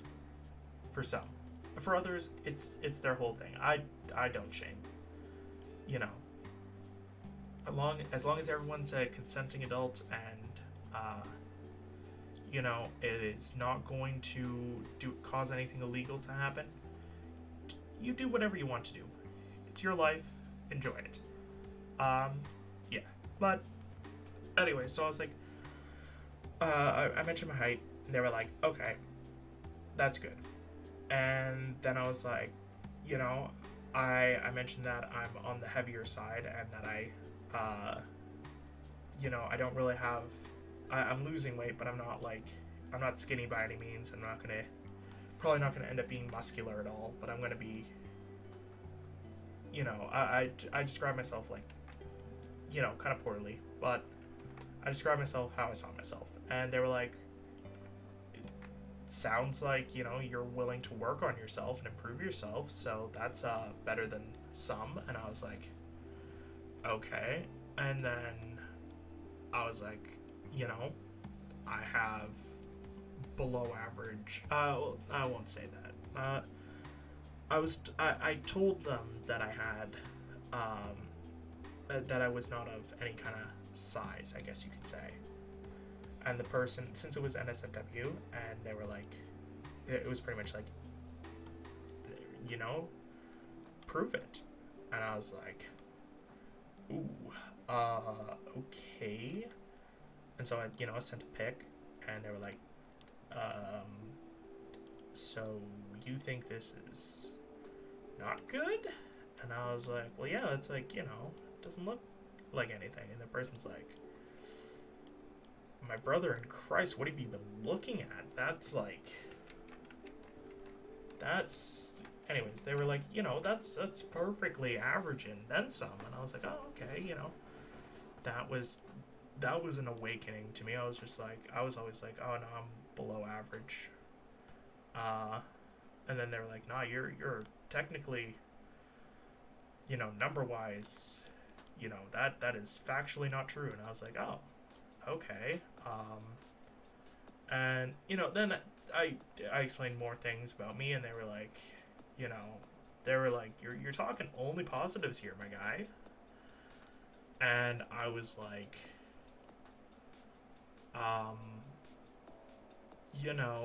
that it doesn't feel like I'm talking only positives.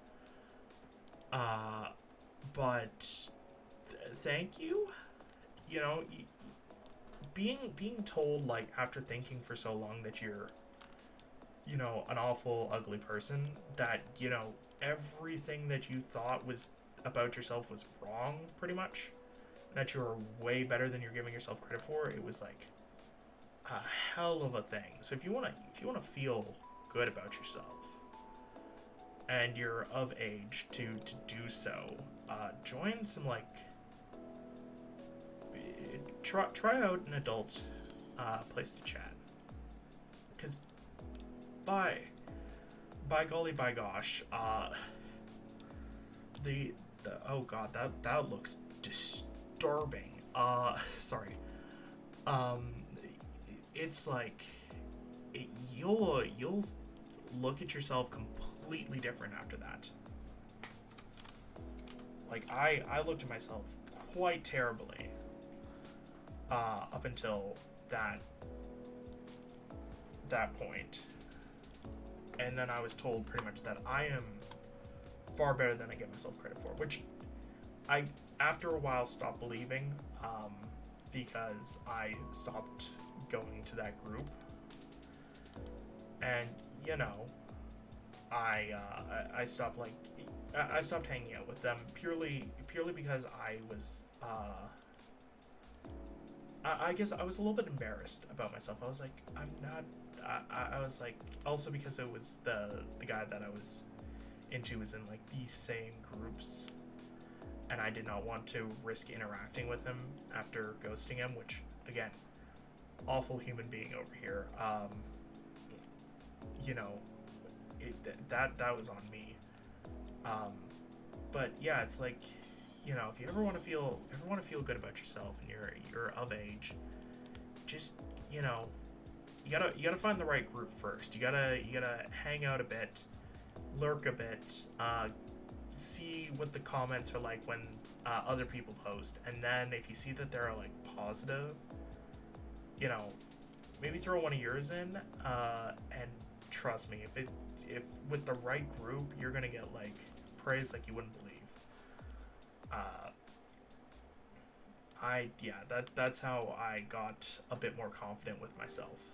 Only a little bit though. You lose that over time if you don't keep to it, and I just didn't feel comfortable keeping to it because I'm a terrible person and I break hearts. I broke a heart to be exact. I attracted a lot of guys that were like I was not like going in there looking for guys or girls. I was just looking in general, I guess, like just looking for that type of thing, and like I was like caught off guard a bit by like how many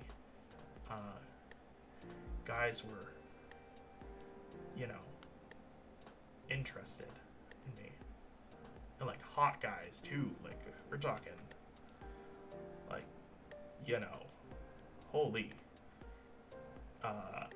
I was like, man, it's like, I was like, damn, they really lower in. Like they were 100% looking at me for personality more than my looks. Which, you know, I don't mind at all. I'm happy that they enjoyed me as a person, and I was like, oh, cool. I feel more confident about myself now because I did this, and then after a while, again, yeah, lost that confidence quite a lot because I stopped going. But like, man, it was a really interesting really interesting time, you know. Anyways, yeah, sorry for the random tangent. I'm gonna finish up this eyeball and then call it a night because it is 11 o'clock, and as much as I would love to, I also need to, you know, get off, and I really need to rephrase that now after my last statement. I really need to stop the stream, get to sleep, and give myself some time to, you know, rest, recover, even though I'm loving the vibe that I have going on right now. And I'd assume that you guys are too, sincere. Oh, sure. I'm currently just doing the eyeballs. Oh, thank you for the follow. That's really really nice of you. Thank you. I'm working on remodeling the body to be a bit more proportionate. I realized that it's not nearly as proportionate as I once had it. Though I did have other art that I did today. Let me pull it up so you can see.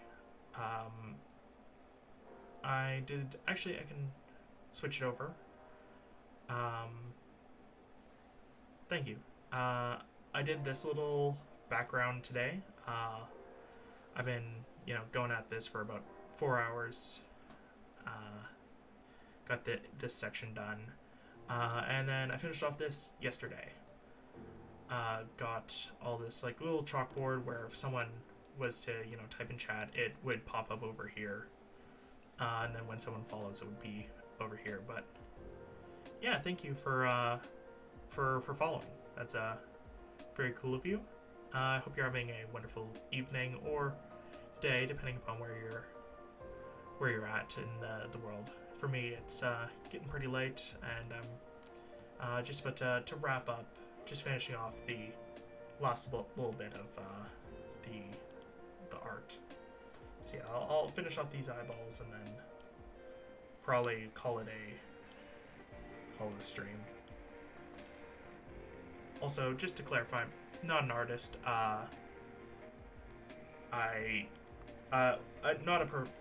Not in any like official sense.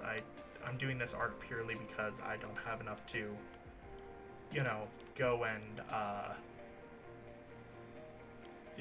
have someone make the art for me. Pretty much that's the only reason. But I also don't mind. I like making my own things. Making it by myself.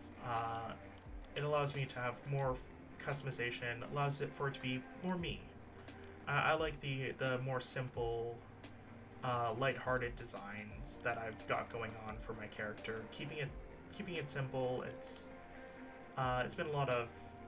been very nice to keep things simple, keep it going well.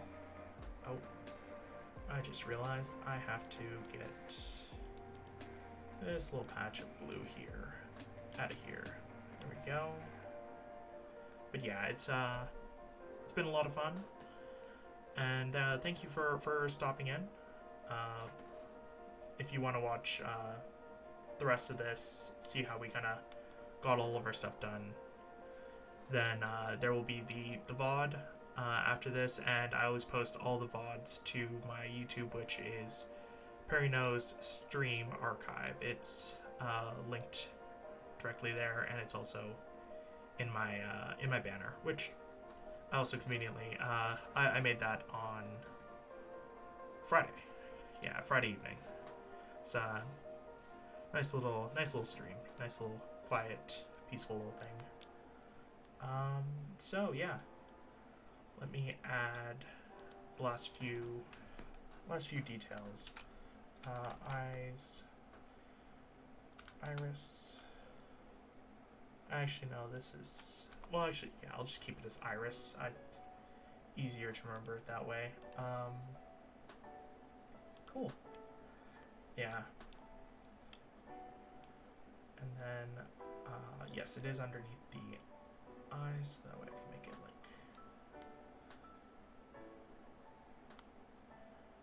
like, nice and circular.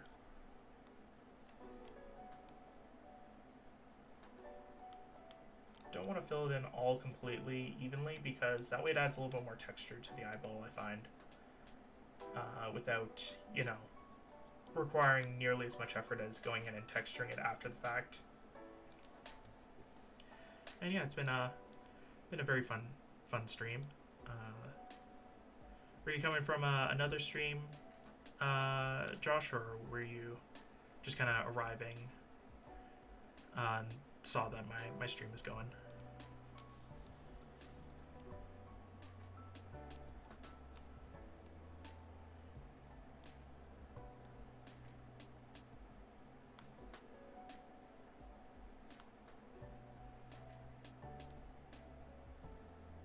Because yeah, if you're coming in and came in to see some nice artwork, sorry to say, probably some better options for better quality artwork going on. But I'm happy that you're here, seeing my attempt at art. I try my best with anything that I do. So that looks awful. as I say that, actually, I'm gonna actually do a little.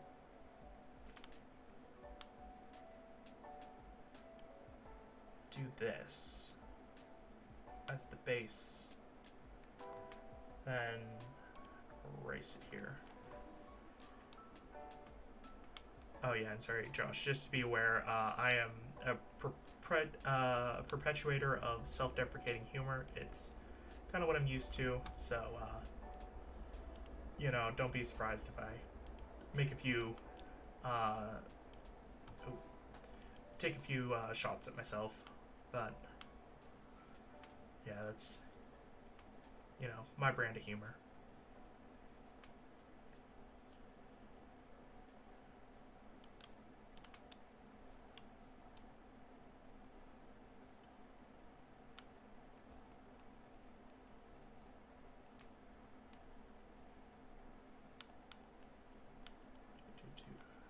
Okay.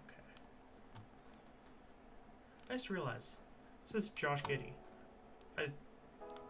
I would assume then you might be a basketball fan, which, as a fellow fan of basketball, really been enjoying the playoffs this year. That game winner can't write it. It man, that was insane. I watched the highlight of it. I'm not going to say it was better than my favorite game postseason game winner, which is the obviously the Kawhi Leonard hitting the shot over. Was it Embiid and Simmons, or was I know Embiid was like in the, I believe Embiid was like in the frame, but you know, as a Canadian, and that being, you know, the year for us to go and make it, man, that was great moment. Great moment. I absolutely adored how he did that year. Nope, that's not gonna be right. But yeah, I considered doing basketball content, but the thing is, like, I would be not doing the content that's like popular. I don't really do park, because like I would consider doing a my career in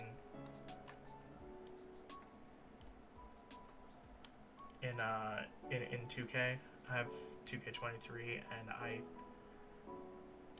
have my career build that's like my guaranteed successful, even on a Hall of Fame, it's always like does me well, which is my 6'9" center who I focus on rebounding and defense mostly, because you can, with the right like thing, you can score from anywhere. You don't need to have crazy high stats, and I'm also really good at like playmaking as well as a center, because I guess playmaking was my main skill IRL. But yeah, it's like it's a quadruple double, or at least triple double machine. I can't say quadruple double. I've only gotten three in playing my career. One I got with a 70 overall 6'10" power forward, small forward, like sharpshooter from back in 16, which are gosh, it's the one that Paul George was on the front of, and that had terrible loading screens. But yeah, you know, I did that on Hall of Fame, and it was my first ever Hall of Fame go at things, because I had like just recently got the game. But yeah, that was a fun time for me. Anyways, not exactly happy with how these eyes are looking. Maybe start it from up here. Oh, okay, there we go. That's perfect. I gotta start in the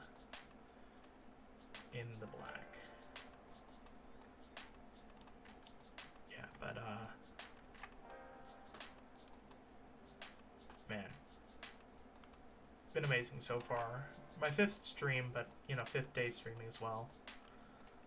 Sticking to the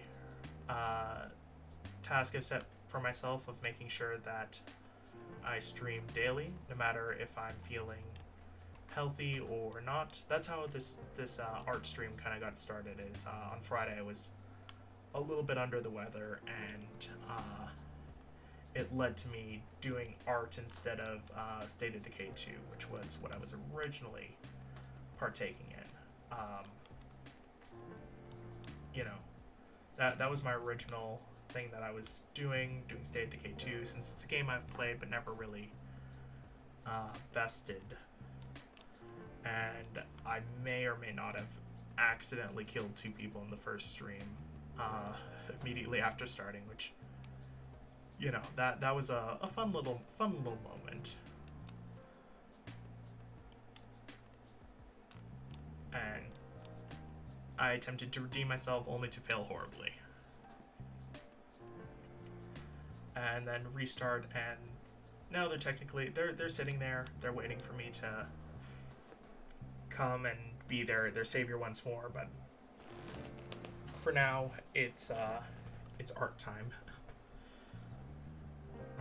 So yeah, I got the face lined up where it's supposed to be. I can remove this layer, and now lock these all in. What's this one again? Oh yeah, this is inner eyes. Yeah, it's been an amazing stream. Wow, I just realized that I've been doing this for over 4 hours now, and I do have to get going, sadly. But Josh, if you're here tomorrow, I will be here. I'm always on every day, Sunday to Friday. I'm streaming 7 p.m. until 10 or 11 p.m. And then on Saturdays, I stream 1 p.m. until around 4 or 5 p.m. And then I have to go play D&D. So that's usually my schedule. So I hope you enjoyed for the short time that you were here. Thanks for stopping on by. You're awesome, and thank you to the 1, 2, 3, 4, 5, 6, 7, 8, 9, 10, 11, 12 people here who are just, watching along. Don't have to be, chatting. I don't mind. Just watching is more than enough for me. So I am going to switch over to the end screen, and I hope you guys have a wonderful day. Bye.